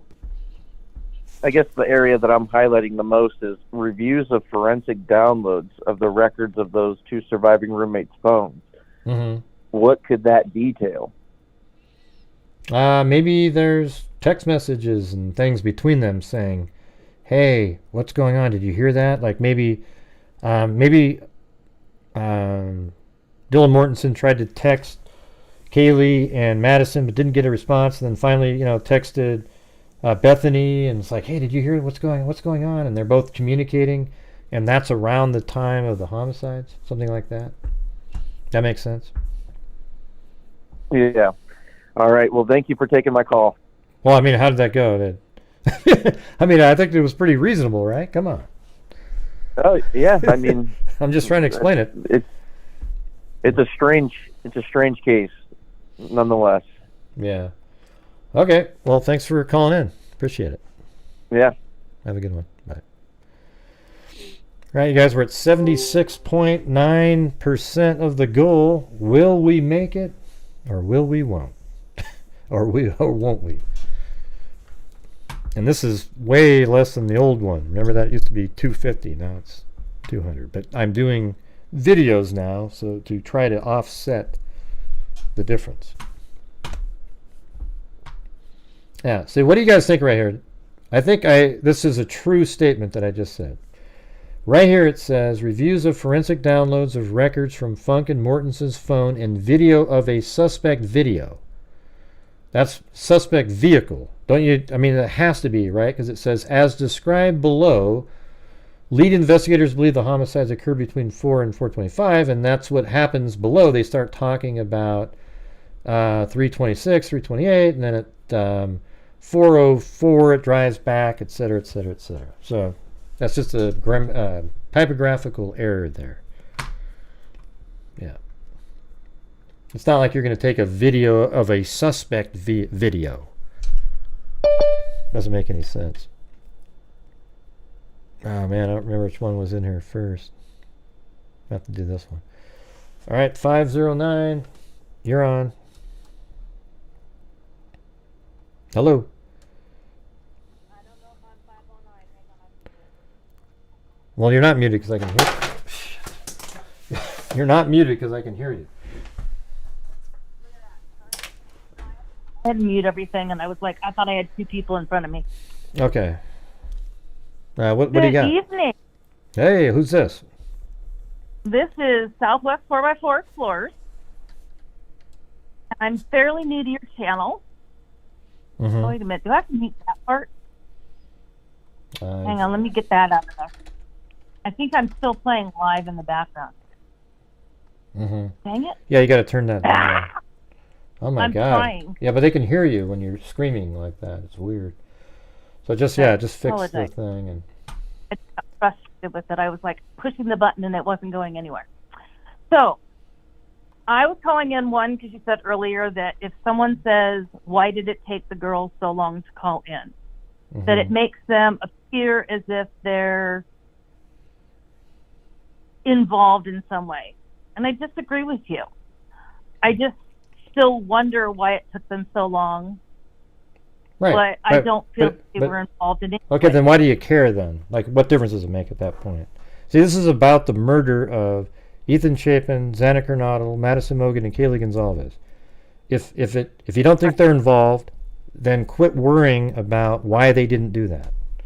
Okay? It doesn't make any sense, and there's no reason to even care or know. It's just sort of like a nosy body type of thing to want to know about, right? Because that's what I try to do. Like, what good will it do to know the answer to that question? Just make you feel better because you got the answer, or what? Probably yes, because I still want to know why Bryan Kohberger did this crap, and we'll never know the answer. Mm-hmm. But what is her calling later had to do with why Bryan Kohberger did it? See what I'm saying? See, I'm trying to get you to. I'm a person who asks questions. Yeah, we all do though. Like I ask millions of questions, but I'm able to ask questions and then go, you know what? This is irrelevant, and I don't need to keep knowing the answer for it. Yeah, someday I might know it, but that's what I do. Like I don't need. Like I ask questions and I ask questions, and I asked at the very beginning, like, oh, that's weird, but then realized, that people are just different, and the killer is not Dylan or Bethany. So then, like, why do I need to know why it took her longer to get a hold of somebody? You see what I'm saying? I guess I'm saying that kind of in the respect of why didn't she call 911? Every single person reacts differently. So I react differently to not knowing versus knowing. But it's not an accusational thing for me. It's just I have a curious mind. Yeah, we all do that. See, when you say you have a curious mind, it's almost implying that that people like me don't have a curious mind. The thing is I did want to know, like, oh wow, at the beginning, like, wow, that's weird, but then I realized later that it absolutely is meaningless. So then I don't care anymore.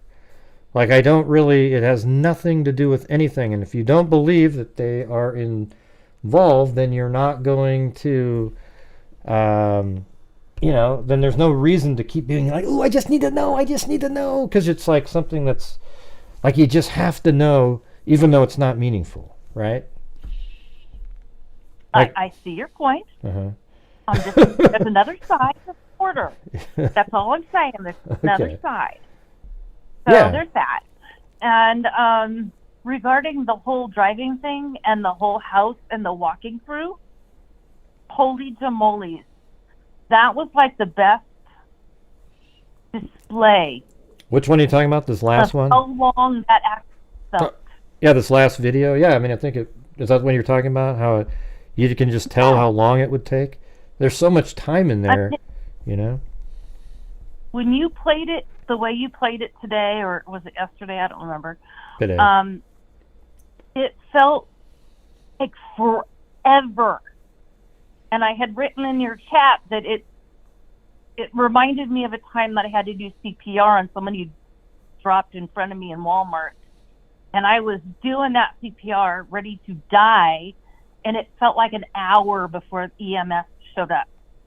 It was probably 10 minutes or less, but it was the longest 10 minutes of my life. Yeah, I mean, some people say when you're actually doing something, oh man, it's so much longer. But if somebody's in a frenzied attack, that time is absolutely relevant. What I'm letting people visualize there, because 3 minutes is just a tremendous amount of time. If you got somebody that's just stabbing really fast, stabbing, it's not going to be 3 minutes. You're not going to be hanging out in there, and there's no conversations going on. Yeah, I agree. I thought it was an excellent visual. Oh, kind of a visual. Yeah, and by the way, going back to the other thing is like, I don't, like, I get why people want to know answers to things, but what I try to do is avoid, because I don't know what to talk about when somebody says, hey man, why didn't either one of them call and stuff like that? And then what are we going to do next? We're going to go, what are we working through, and what's the conclusion going to be to that? Like, see, it seems like once you start going down that route, people start going, oh man, oh geez, now I'm so suspicious, ooh, and it's just really, I just don't want to do that. I don't think, it's my opinion that Bethany and Dylan have absolutely nothing to do with anything whatsoever, and I just, that's it. That's all I got. What's that? I did fire medic. I am a retired firefighter medic. And I am very calm under pressure. And that calmness under pressure would have had me dialing 911. Whether that 911 would have helped or not, or gotten there at any time, I would have called it to my own butt. Like as an adult, right? But like when you're that age and there was a party house, you wouldn't have known for sure what was going on. No. And let's say it was something when people were just arguing and you didn't really know, or you're really going to call cops to have them come over and check out your friends that are arguing. I just don't think, I think people think differently when you're that age. I agree. I was young once, a long time ago. But yeah, I mean, the whole thing is crazy, and I hope Bryan Kohberger rots in hell, but that's me. I find it stranger that he goes to church every Sunday. That's what I find strange. Right now he does? Talk about how in jail he goes to church and attends a service every Sunday. Like, well, they always find God, just like Ed Kemper, who cut people's heads off and had sex with the heads, and then when he goes when he's in prison, he goes, "Oh man, I love God," just like Dahmer did the same thing. Oh yeah, I'm really studying the Bible, man. This is really. Hey, you guys, those guys are full of crap, man. I'll tell you what, though, what we should do when we have these criminals is don't even put them in prison. Just hand them a Bible and say, read this, man. You're good to go. And we'll put him back out on the street. I think that's what he thinks that we're going to do. No, that's not happening. Yeah, no. But see, that's what I'm saying. These idiots think that they start going to church and all of a sudden all of the killings that they did are now forgotten because, by God, they've now accepted God into their heart or whatever the hell you want to refer to it, and it's just garbage. Okay.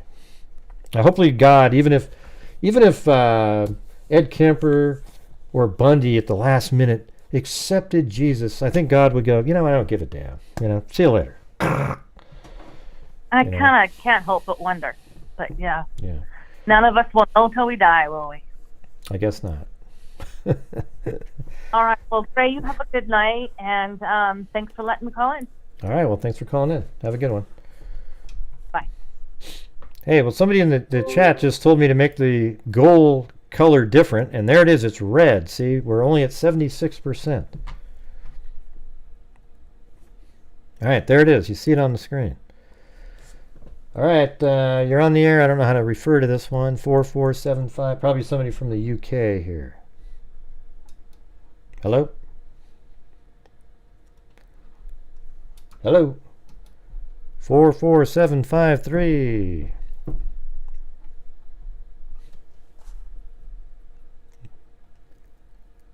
I don't know how to get this person talking. I see him there, though. Hello. Hello. Yeah. Hello. Yep. 44753. You got to turn off Hello, the can audio. you hear me? You have to turn off the audio in the background. Oh, hold on a second.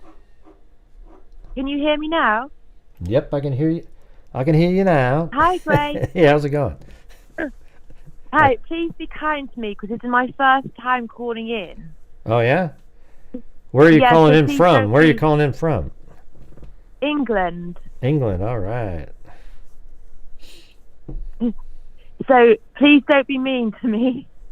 Oh, I'm not mean. People just say that all the time. Go ahead.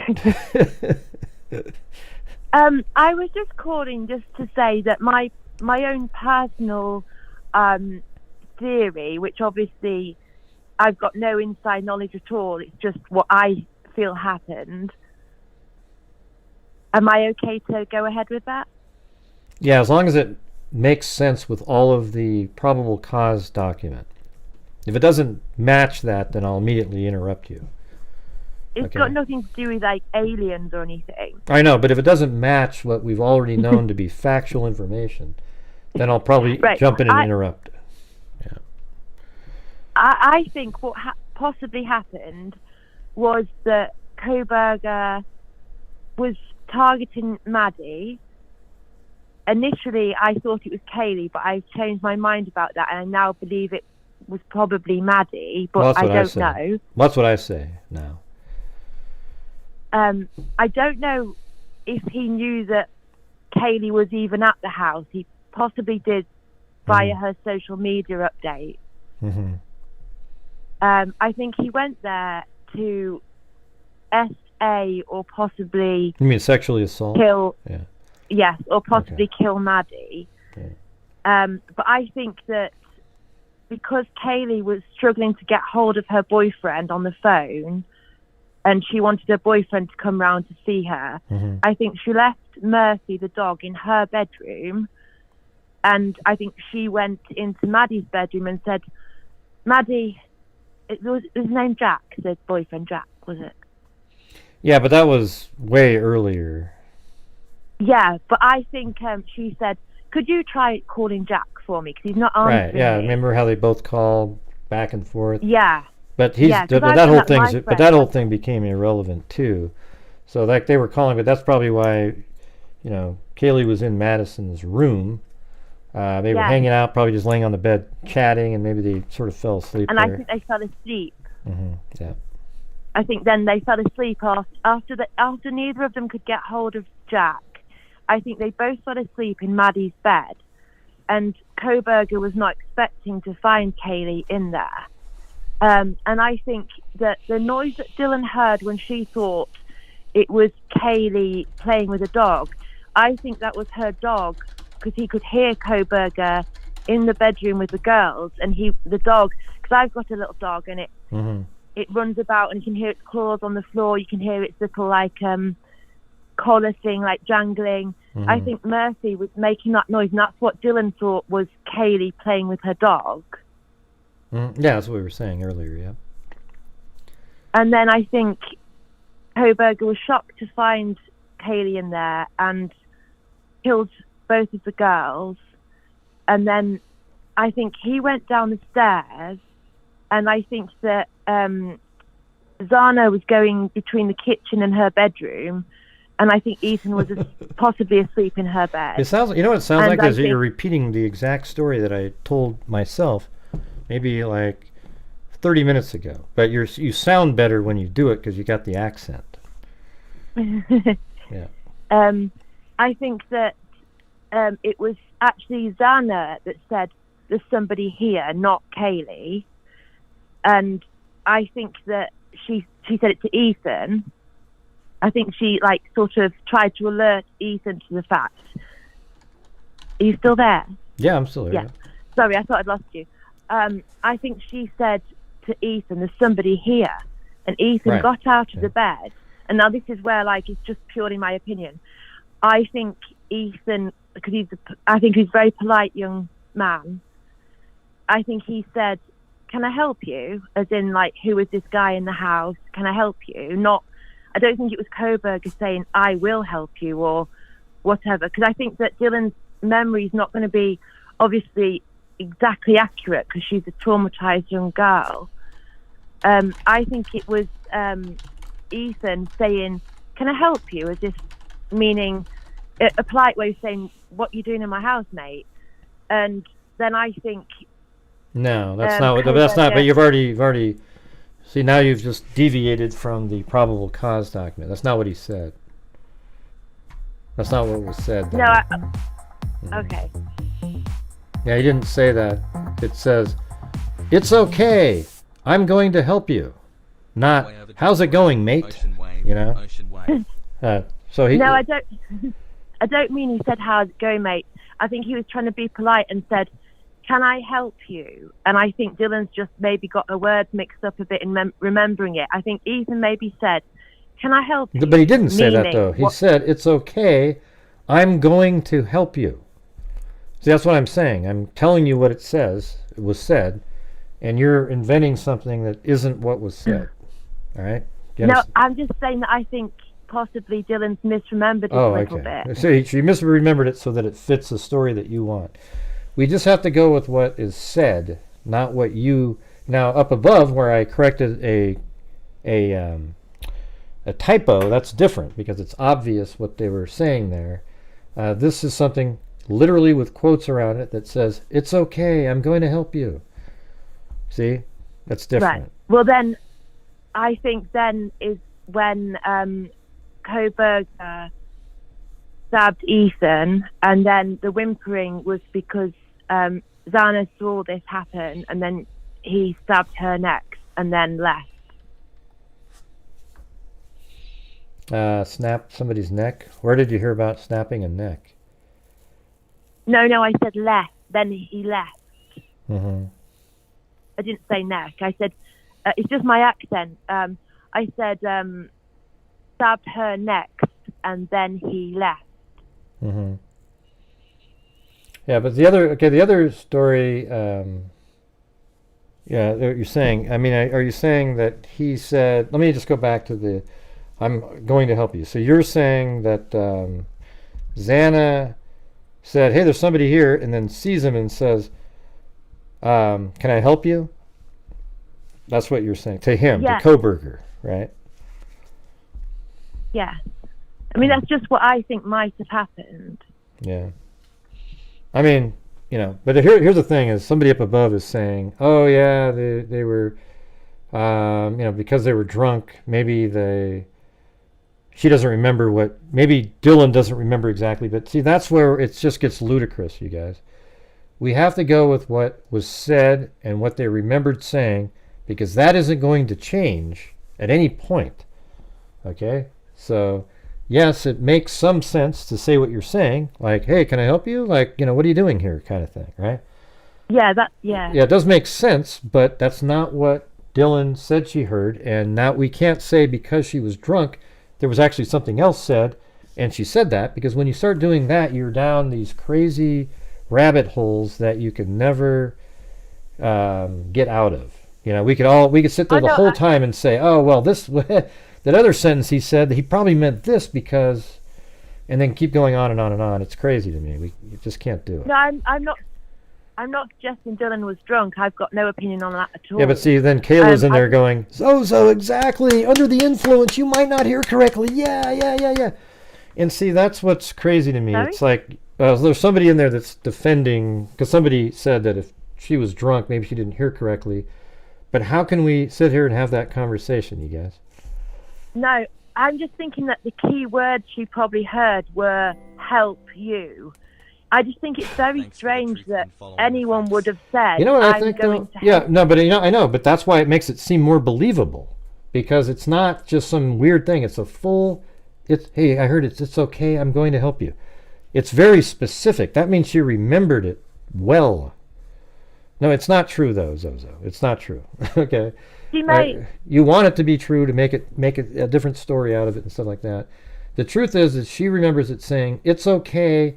I'm going to help you." That's a very specific thing to remember. If it was just like the words like help you, it would be something like, I think I heard the word help you. I don't remember how it went. This is a full sentence that is formed. Okay? I have more credibility to that than what you're saying because it's a specific sentence that has its own meaning to it instead of something generic, right? And yes, I guess it is true that if you're drunk, maybe you might not hear something perfectly, but it's couldn't we just sit there and do that now for every single thing? Well, she said he's just over 5'10". Maybe he's 9 foot tall because she was drunk and she just doesn't remember how tall he was. I didn't say she was drunk. No, I know, but I'm talking about in general. Since we're questioning now that she didn't hear it right, we could say that, okay, now her perception of everything else was off. So when she says over 5'10", he might be 7'6". And an absolute giant walking down that hall. And also, when she said he had bushy eyebrows, maybe she got that wrong and it was just a glint in her eye that made these spiky things on top of her. And we could just go on and on and on, right? I'm just referring in general, not what you said. Yeah, I'm just saying that I think this could be how it happened. I think that it was Xana that said, "There's somebody here," saying it to Ethan, and he went out and said, "Can I help you?" Yeah, the and male that's when voice. he was attacked. And then she whimpered, and then she was attacked. That's just how I think it could have happened. Yeah, I can't say it's know. impossible, I get what you're saying. Yeah, you have to accept that. Like Ethan said it, but he didn't say, "It's okay, I'm going to help you." He said, "Can I help you?" Or maybe, okay, how about this? Maybe it's like what you're saying. It's a combination of the two. What if she said, "Somebody's here," and then maybe she says something to him like, "Hey, could you go check?" And he goes, "It's okay. Hey, can I help you?" Yeah. There you go. Hey, I just know. Boom. That's it, man. It could have been. It could have been that because I think Ethan seems like he was a very polite young man. I don't think he would have said something like, "What the F are you doing here?" I think he would have said something like, "Can I help you?" if he saw a stranger that Xana had alerted him to. I just can imagine he would say something like that. Yeah, okay. Although it just doesn't say that, but okay. We can... No, I know. Yeah. But it's just what I think could have happened. But obviously it's not... I have no idea. Anything's possible, right? Like we could say that maybe aliens committed the murder, right? And we just don't know. But if you believe that there is life on other planets, and maybe they do travel here occasionally, I guess it is possible that they're the ones that did it, and they beamed Bryan Kohberger into a vehicle driving down the highway. Yours has a better chance of being real than that. I'll give you that. Yeah, and you're right. It could be a combination of Xana saying something to him and him saying that as well. It could have been a combination of both of them. And Dylan obviously is very traumatized by what happened. It's not like she had a dictaphone there recording the exact words. Maybe it was something like this, like Xana said, hey, there's somebody here. And then Ethan says, "I'll go check." And she goes, "It's okay." But he's already up walking, and he says, "Can I help you?" Yeah. Except it says, "I'm going to help you." Though. I know what you... It could be that. I know. Yeah. Anyway, that's all I've got to contribute, really. It's very nice to... well, I'm just trying to get you... I like to have like a debate type of thing where you can try to figure out what somebody's saying. It's not ludicrous what you're saying. I'm just saying it doesn't say that in the probable cause, so it's hard to... No. Can I just say hello to all the freaks? And it's nice to call in for the first time, and maybe I'll get the courage to call again. Oh, come on, you did great. You don't have to have the courage. You're good on the phone. So what was your name again? 5 a.m. What's your name again? It's 5 a.m. in the morning. M. Faithful. Oh, M. Faithful. Okay, cool. it's 5 a.m. in the morning here, so Oh, yeah. I'm going to get off the phone and just go back into the chat. Have you even gone to sleep Um, yet? I mean, what's going on over there? Like, I know, but if I don't tune in, I miss the show, don't I? So oh man, so I should be doing my shows at like 3 in the afternoon or something. Right? no, your core audience, I'm sure, is American. So Well, the thing is, when you go to sorry. when do you go to sleep though? as soon as the show's finished. So you go to sleep right when it's over, and then what time you wake up? Well, I've actually got work in about 4 hours. Oh so. man, you're crazy, man. You're crazy. But hey, I appreciate you listening, anyways. But that's nuts. But hey, Well, thank you very much. Well, thanks for calling in. Appreciate it. Take care, everybody. Thank you. See you later. Bye bye. Bye. Yeah. I mean, I guess it's technically possible that Dylan didn't hear something, but I think my thing is it's really specific. It's okay. I'm gonna help you. Like somebody, that's what they were saying. But you never know, right? You never know. But look at you guys. We're only at 83%. Amber's wave attempt, it tried. So if you're one of the people that are sort of new here and you like what I do, we try to raise funds every single night on the channel to get to a goal so that at the end of each month, I'm now doing videos now to augment it because we've dropped off because of, I don't know if it's the economy or whatever, but I'm going to need your guys' help to get to the goal tonight. All right. It's not hard. We're only at we're only $32 and some odd cents away. Okay. Shouldn't be difficult with 500 people watching. 497.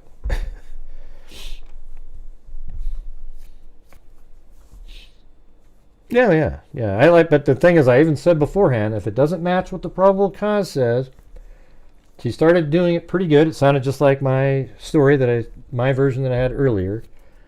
And then it had a little variation in there, and then we're changing what it says in the probable cause to match a different sort of a story. Hey, thanks, J Case. I am pretty funny, aren't I? Come on. And I'm not mad or anything. See, here's the thing, everybody. I'm not mad. If you call in, I'm just this is just how I talk. You know, I get kind of into it because I'm into the factual elements of the case, so I'm just having a conversation. Hilarious. Hey, thanks, WNC Granny. There we go. I think we just got to that minimum the goal that we have on the screen right there.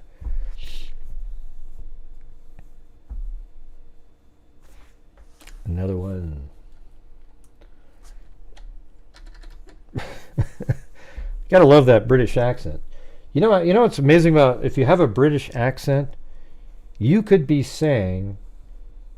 talking about sewage treatment and it would sound interesting. You know, they have like an advantage. Somehow the credibility factor shoots out the roof just having a British accent. You ever notice that? It's pretty wild.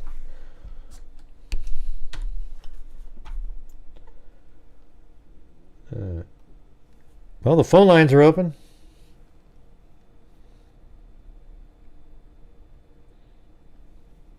What do you mean, my grandpa? I am talking right now. I'm speaking.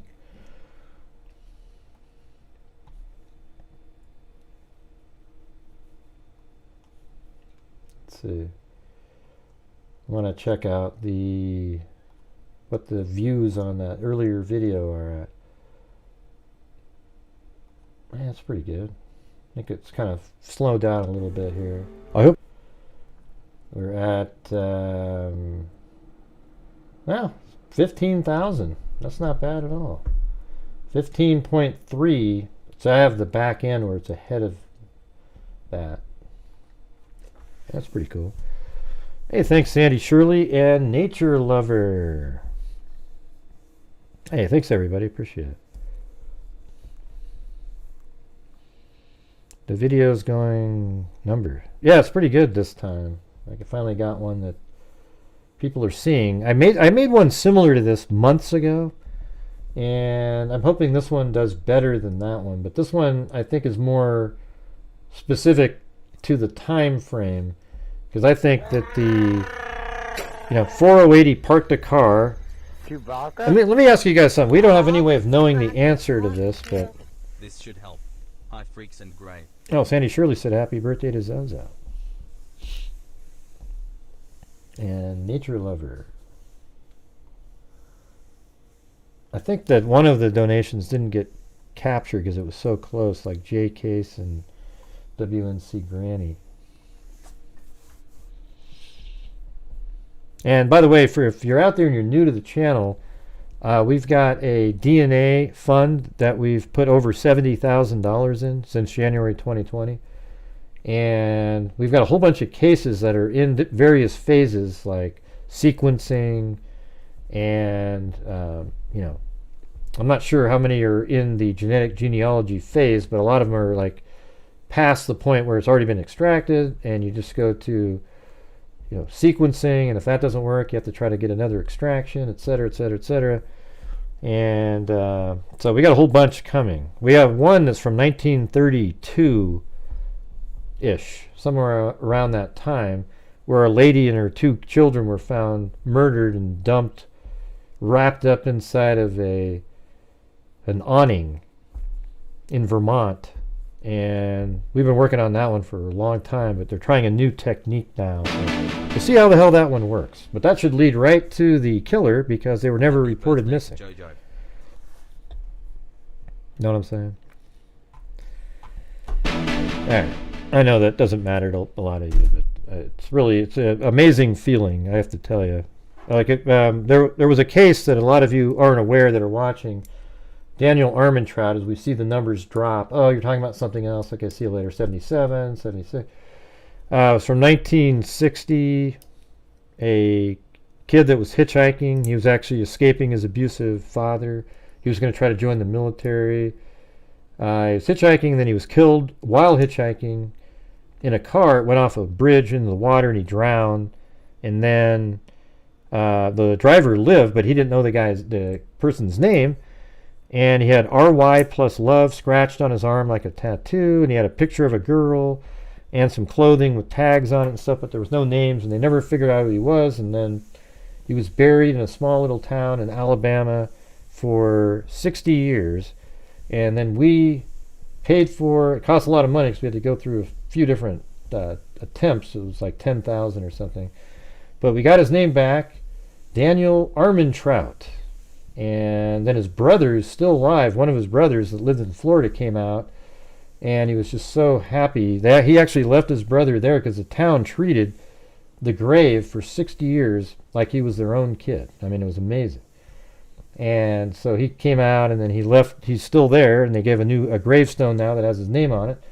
And it turns out there's another brother of 3 that went missing around the same time that Daniel Armentrout went missing, and they don't know where he is at all. Wouldn't it be crazy, though, during all these other cases that we're doing, if somehow a body found turns out to be him? I mean, how freaking nuts would that be? Yeah. Crazy. And so that was one of the greatest feelings I've ever had on social media in general. I think a lot of the freaks feel the same way. I think the Vermont one might have a similar feeling. Although it's different. There was just something different about Daniel Armentrout, because it was a kid that was, the whole community loved him because he had nobody, and he was an unknown person in a shallow grave. I mean, not a shallow grave, but in a grave. And they, after all those years, he finally had a name. I mean, you should see the emotions in that town. It was crazy.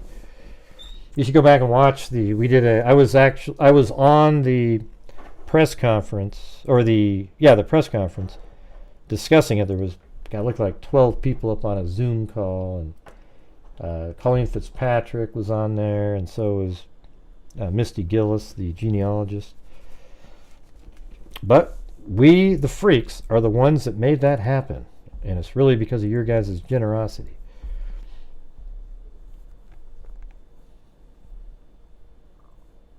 What do you mean the house scanner? I don't know what that means, Zozo.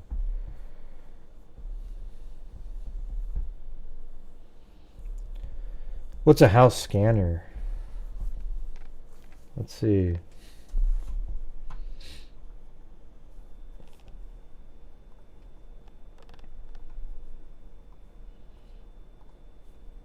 Let me see where that one is. Yeah, it's usually under my main folder. There it is, 1124. You're talking about the surveillance footage shot?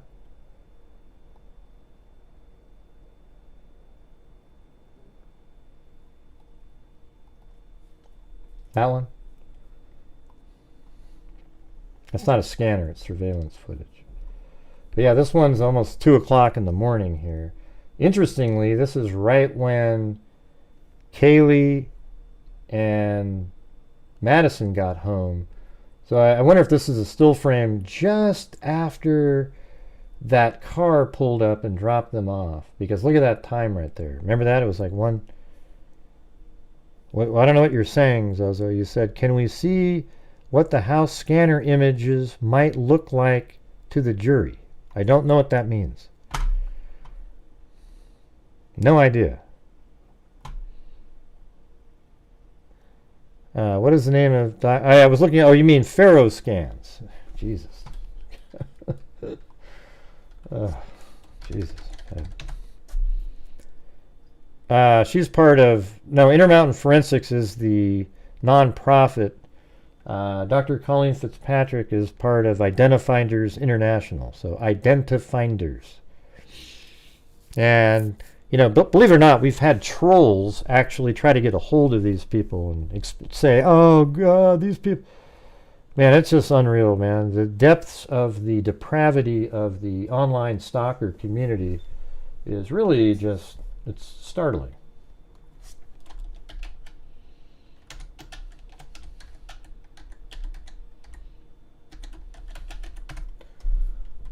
Let's see. I'll try to find an example of a Pharaoh scan out there.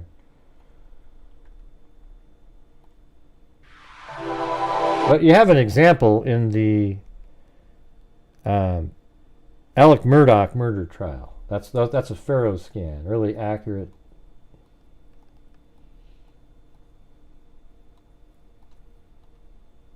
And Kanika Jenkins had one in there. I mean, it's hard to find a really good example somewhere. If anybody finds a link that has a really good one, let me know. I mean, maybe this is one. Let's see. Pharaoh. Let's see.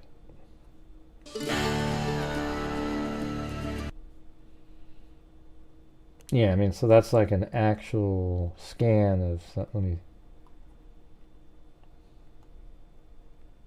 I think.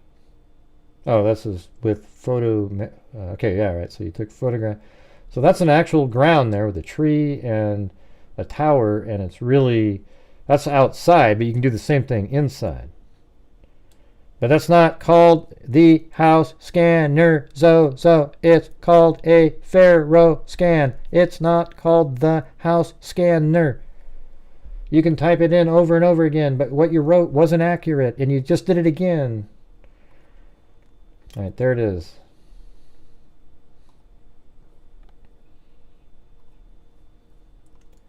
Let's see, maybe this one here.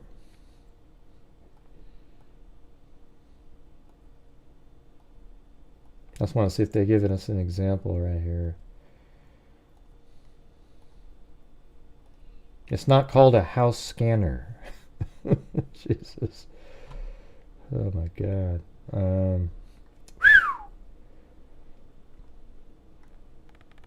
They have this software, if you fly around in a circle and take enough photographs, it can convert it into a 3D image. It's pretty amazing. I think it's through Adobe, maybe, if I remember right. Or, yeah, maybe. I guess that's one right there. Here we go. See, look at that. That's an outside Pharaoh scan. Look how accurate that is. Watch. It's not the greatest in the world because this isn't as detailed. Like they could do it more passes and get it really detailed. But look at that, how you can see exactly where the layout was. As if you were there, and then you can literally get on the ground and walk around, etc., etc., etc.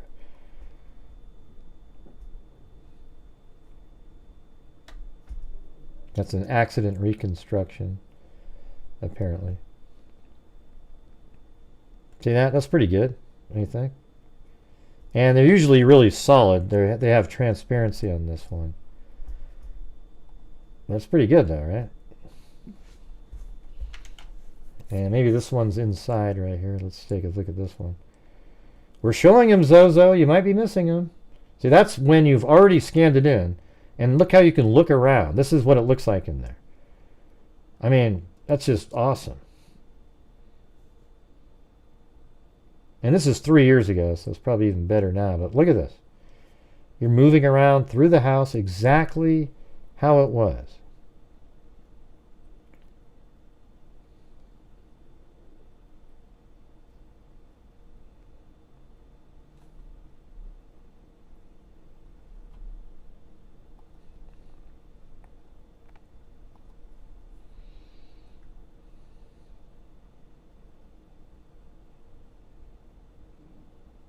Yeah, it's just not called a house scan. It's called a Pharaoh scan, right?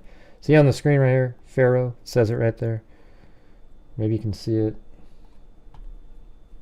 And so, I mean, just look at this. I think this is incredibly valuable. You bring it into the house and you film, like there could be somebody in that bathtub dead right there, and you could film it, right? And this isn't even this is rendered, so it's not clear. That's a person right there, that little outline. Got in the way of it. That's another person standing there.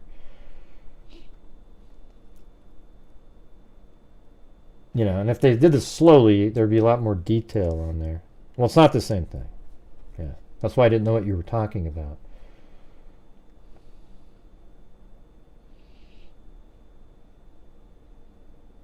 That's like if I said in the business that you do, if I said, yeah, hey, were you able to sweep the grounds with a Volkswagen Bug? How's that working? And you go, well, it's not a Volkswagen Bug. I know, but it's the same thing. Just don't worry about it. So there you go. Pharaoh scan. And it gets really clear. Solid images and so forth. So I'm sure they did that in the house. I'm not moving it around, Southwest 4x4 Explorers. That's just a video that I just played. I don't know if you saw that or not.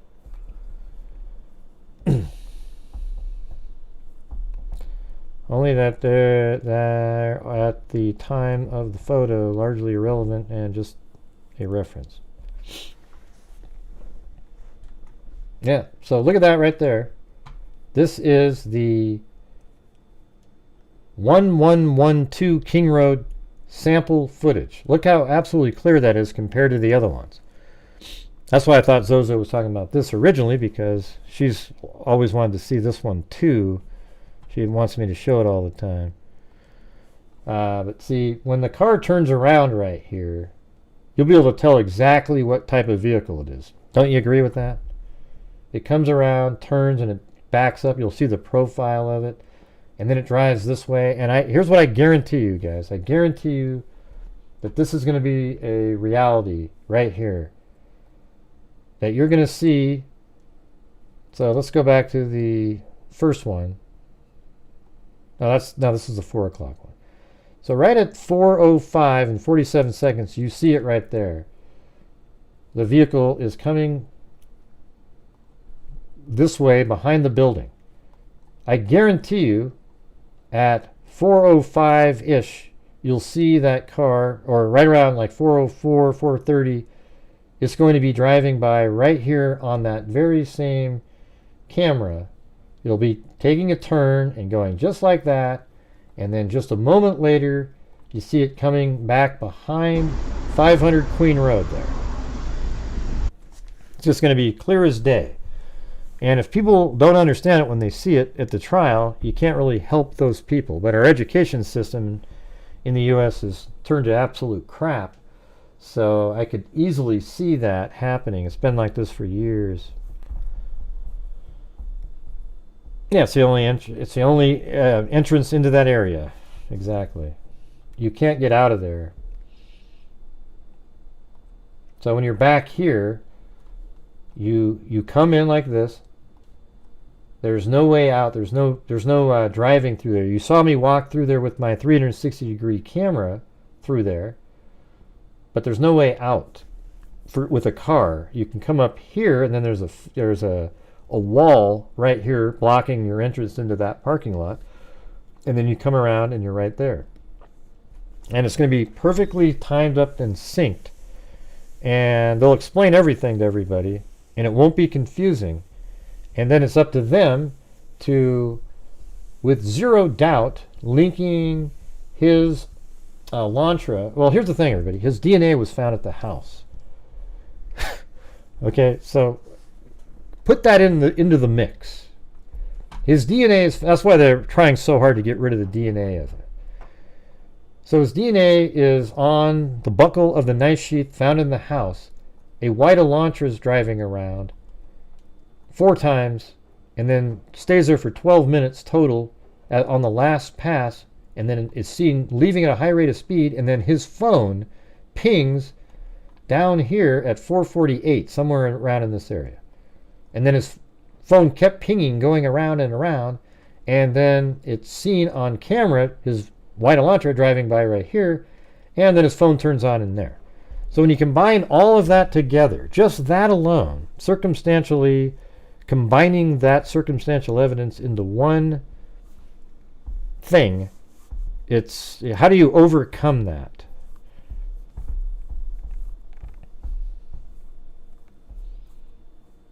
Huh.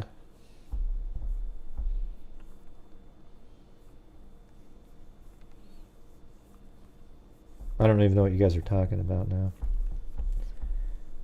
No, it's not gone. What do you mean the actual footage? It's there. They've got the footage. Yeah. They have it. Here, let me turn off. I gotta go to a different screen for a second. There you go. You can watch them.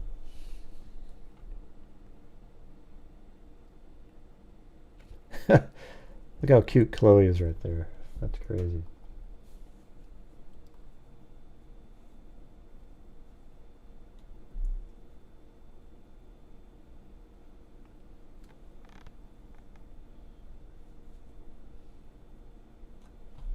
Oh yeah, that's going to be awesome.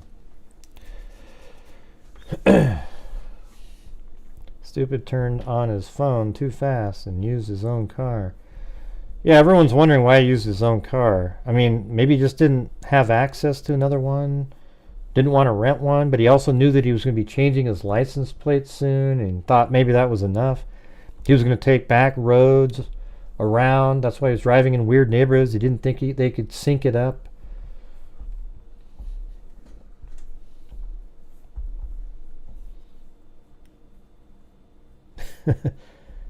Look at her. We got so lucky. I mean, she's that's crazy. I get lucky like that with a little dog like that. The only time she barks is when Blue teaches her to bark. He should have rented one. Nah, renting one doesn't work. That's worse even. Because when you rent a car, you have to use your ID to rent a car.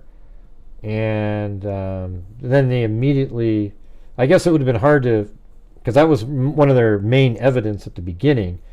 His big thing is the DNA left behind.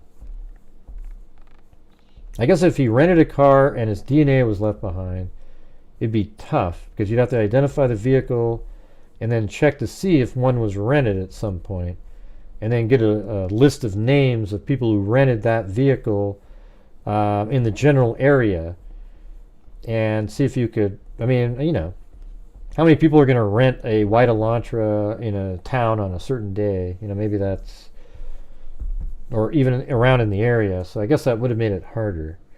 But when you rent a car, it makes you look more guilty, because then it's like you're trying, if you already have a working car and you rent a car, that means you're trying to conceal your identity by renting it. Kind of like Jodi Arias when she did that. Remember that? Yep, he was kind of blended in, wasn't he? Mm-hmm.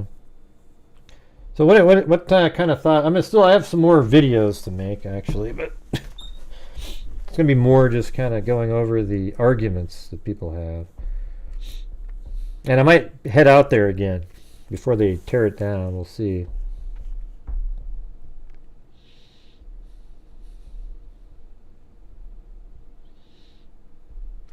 Well, if you rented the only thing that renting a car would have been better is it wouldn't have linked, like, hey, look around in the neighborhood and look for the white Elantra.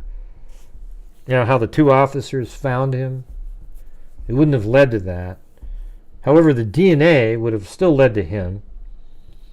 And then they would have seen, oh, wow, that's Bryan Kohberger. And then they would have checked, and wow, he rented a car that matches the one driving around. That would make him look more guilty upon discovery. But as we know now, everybody's like, oh, it was an Elantra convention, as I've said. Look at that, the white Elantra convention, cars driving around all over the place. You know, they say, wow, there's 5,000 Elantras in the area. They mean like the Northwest or something, right? But all these people on social media go, wow, right in the area there's 5,000. That could be anybody's. Okay, well, there isn't 5,000 Elantras in Moscow, Idaho, everybody. There's only 5,000 people that live there. You know, I mean, there's probably more than that. I'm just saying there isn't 5,000 Elantras there. And in that same year range.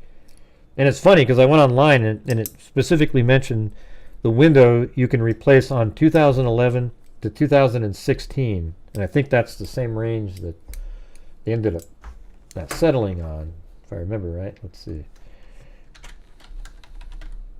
No, these aren't words. Yeah, there you go.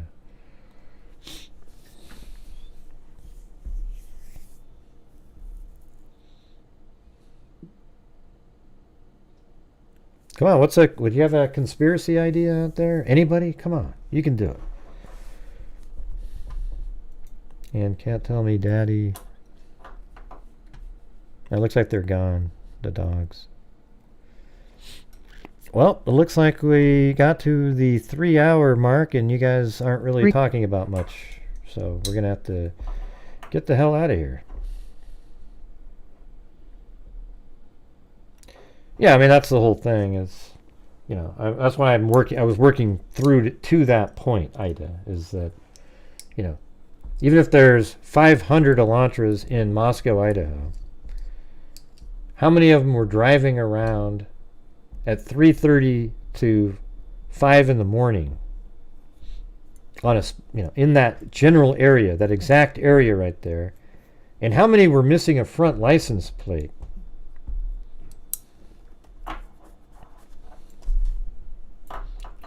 Try to start a convo with Maddie online a couple of times. Well, we don't know for sure, Christy, if that's real or not, but I think it is. I mean, I think he tried to communicate with them on social media. We just don't know for certain.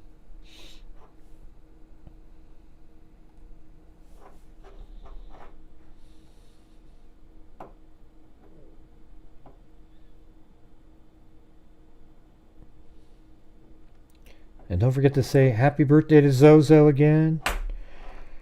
I don't know why she's even on here. She's supposed to be out with her family partying or whatever.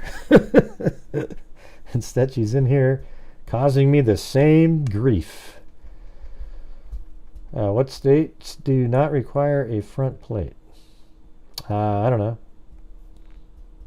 It doesn't matter, you know. Pennsylvania doesn't, and that's where Coburger's from, and that's really what you got to look at.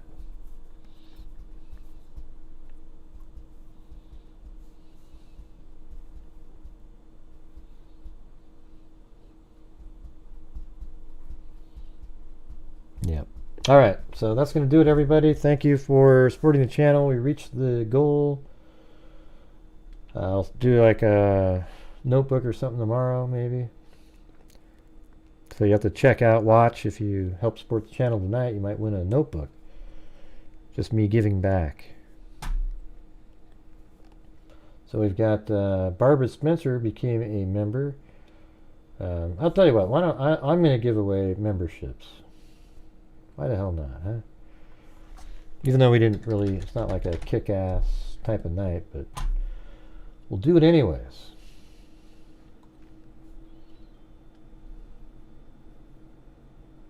It's the holiday season. There we go.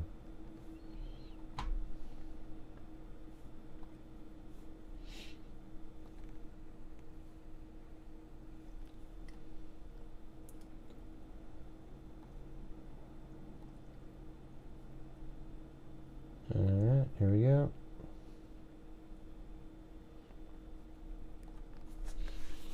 And here we go.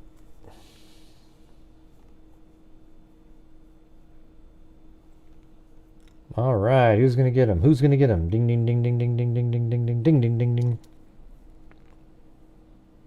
Ida Montijo, or Montijo. Ida Montijo. And Clarence the Conqueror. I doubt it. Jason Brown. Travelcado. And Nomad Beads yet again. Took it away from... Well, I guess Travelcado got one. She wanted one. I heard a rumor they missed the blood on the balcony area where he... I don't believe that at all. Why do you believe stuff like that, man? The balcony area? He was out on the balcony?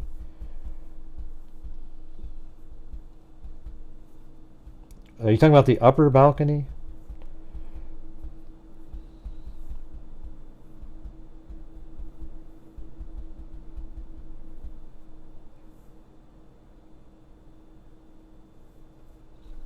Yeah, I don't see Nikki Zibs myself.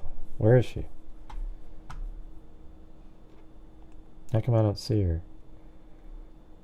Oh, there she is, way up there. How's it going there, Nikki? I know, but we you know we don't do the rumors shit here. Especially ones that sound like that. I heard there was some blood up in the chimney. It was weird. He was climbing down like he was Santa Claus. That's just a rumor, though. Don't, you know.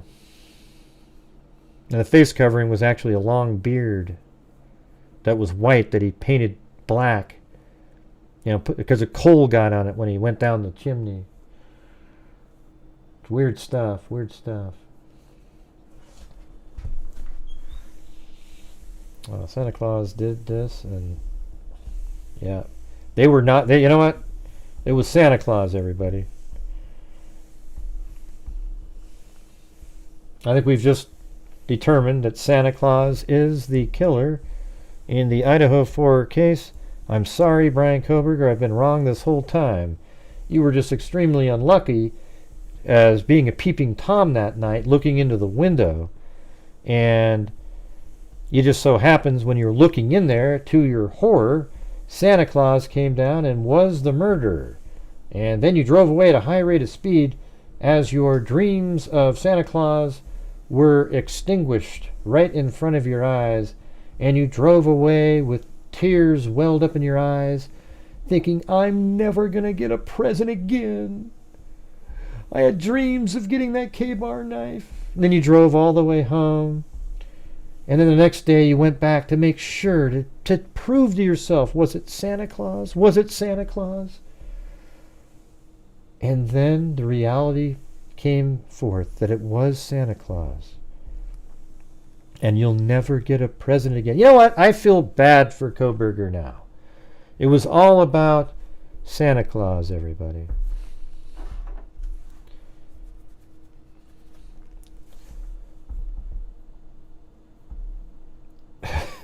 Miss Gray. I saw that one, Kubi. I saw that. Gray has always gone off the facts on all cases. That's what I try to do. I hear if you're good, Krampus brings you potatoes. Yeah, maybe.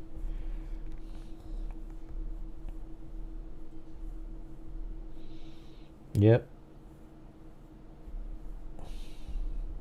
Yeah, we should. We should do a scholarship fund because he feels so bad, you know. God, what were we thinking?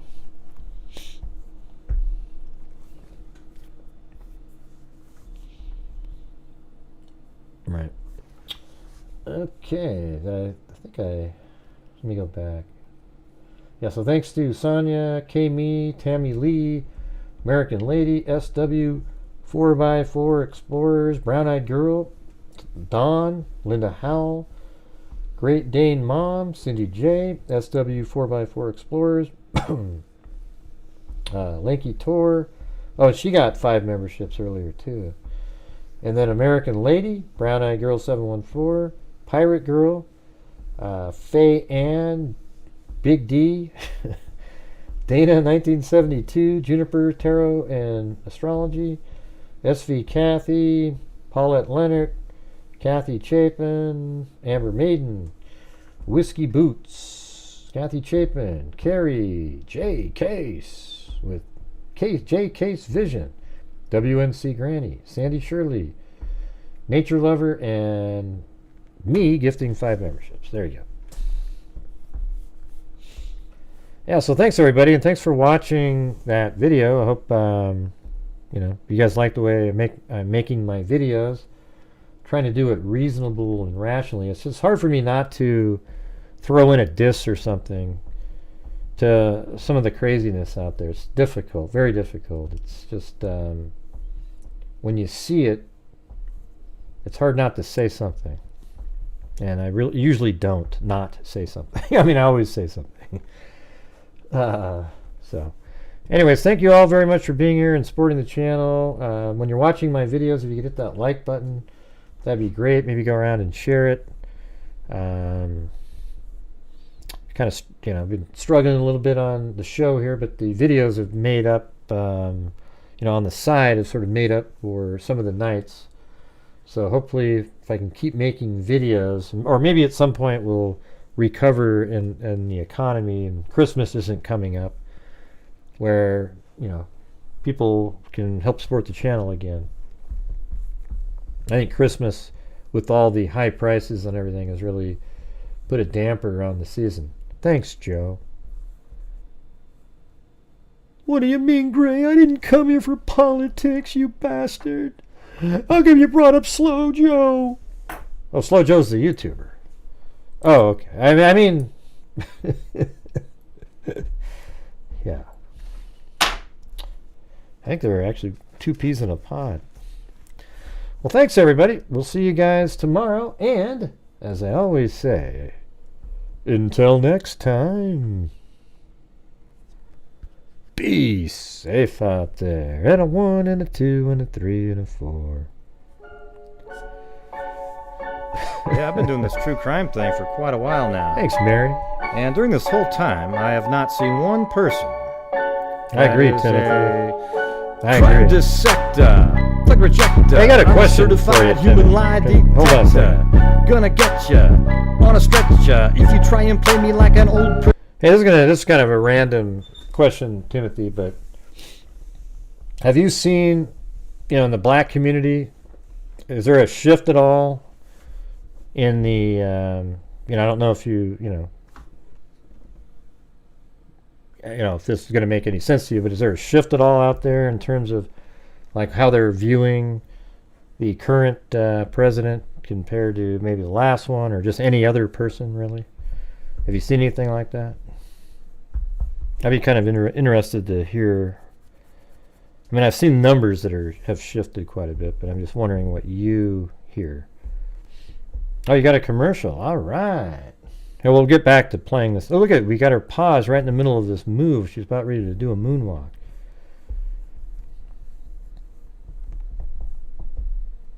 You there? God, it just froze. The chat just froze right up. What does that mean, Bogey Green Street? I don't know what means. I just want to see what he says for that one. Jumping for... Huh? I don't know what that means. What does that mean, Bogey Green Street? The huh? What do you mean black commercials? What do you mean? Oh, I don't know what that means. I just wanted to know what Timothy thought. I said in Colorado, lots of black people hate Joe Biden. Oh, okay. You said that? Oh, I didn't hear you. I didn't see that. I just saw your last comment. I don't read everybody's comment all through the show. I'm actually doing a show.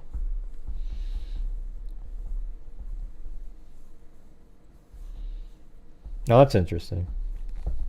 All right. Well, thanks, everybody. Let me rewind this part. We'll just play this part again. Here we go. Yeah, I've been doing this true crime thing for quite a while now. And during this whole time, I have not seen one person Rumble going around about me and the crew about crime something we get was supposed to do. You might not have heard it, or maybe you have, but when I first did it, all of it was on a stretcher. You used to get angry and all upset, but you say what you want to spell my name right. Nectar. Professor Greg is gonna give another lecture. Crime collector, Freak connector, and I'm always gonna be a protector, cool deflector, interceptor, and I'm meaner than a spectre with a vector. With all respect, y'all. Just remember, I have a temper fucking check ya. I have no agenda, I'm no pretender. And I'll thanks, serve it Mary. straight without the blend. Mary And in the end, I'm gonna send ya on a mission to reveal the true offender. Who isn't kind? Yeah, so I'll just get right back to work. All right, everybody? Talk to you. Who isn't kind up there? Anyways, if I don't see some of you guys, Merry Christmas out there. I'm sure I'll see. I do shows every single day, so maybe I'll see most of you coming right up here. Not sure we'll be on the agenda tomorrow's show, but definitely, gonna keep on trucking. I gotta keep countering the. There was too much of a time where I left the Idaho case, and I let the, I guess the nut jobs run the asylum.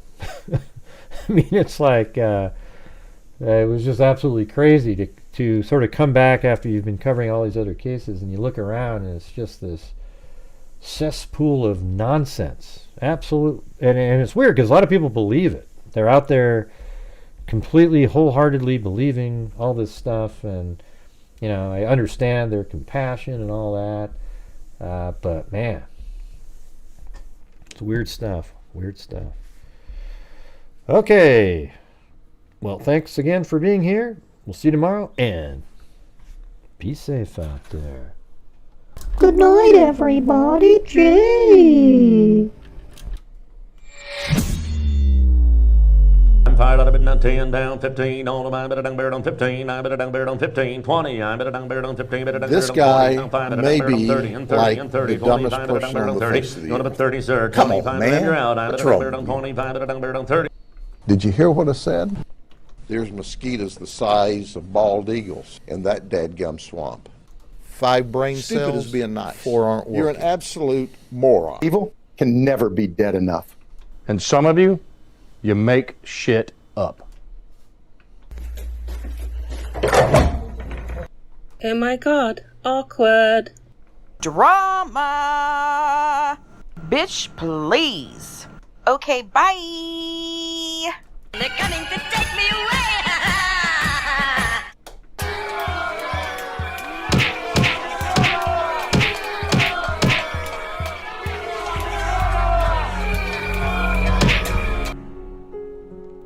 Tonight on Grant Hughes Investigates, we'll be talking how Bryan Kohberger entered the house from a creepy tunnel hundreds of feet below King Road. He climbed the stairs up into the old, outdated residence through a closet below the stairway.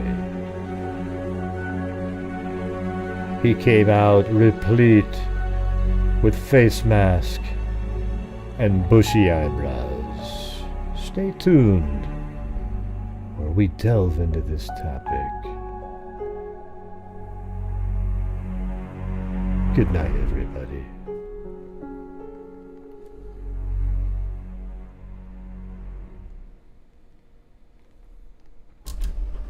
Bye, everybody. What the hell? I can see it. Wow. Not even sure. There it is.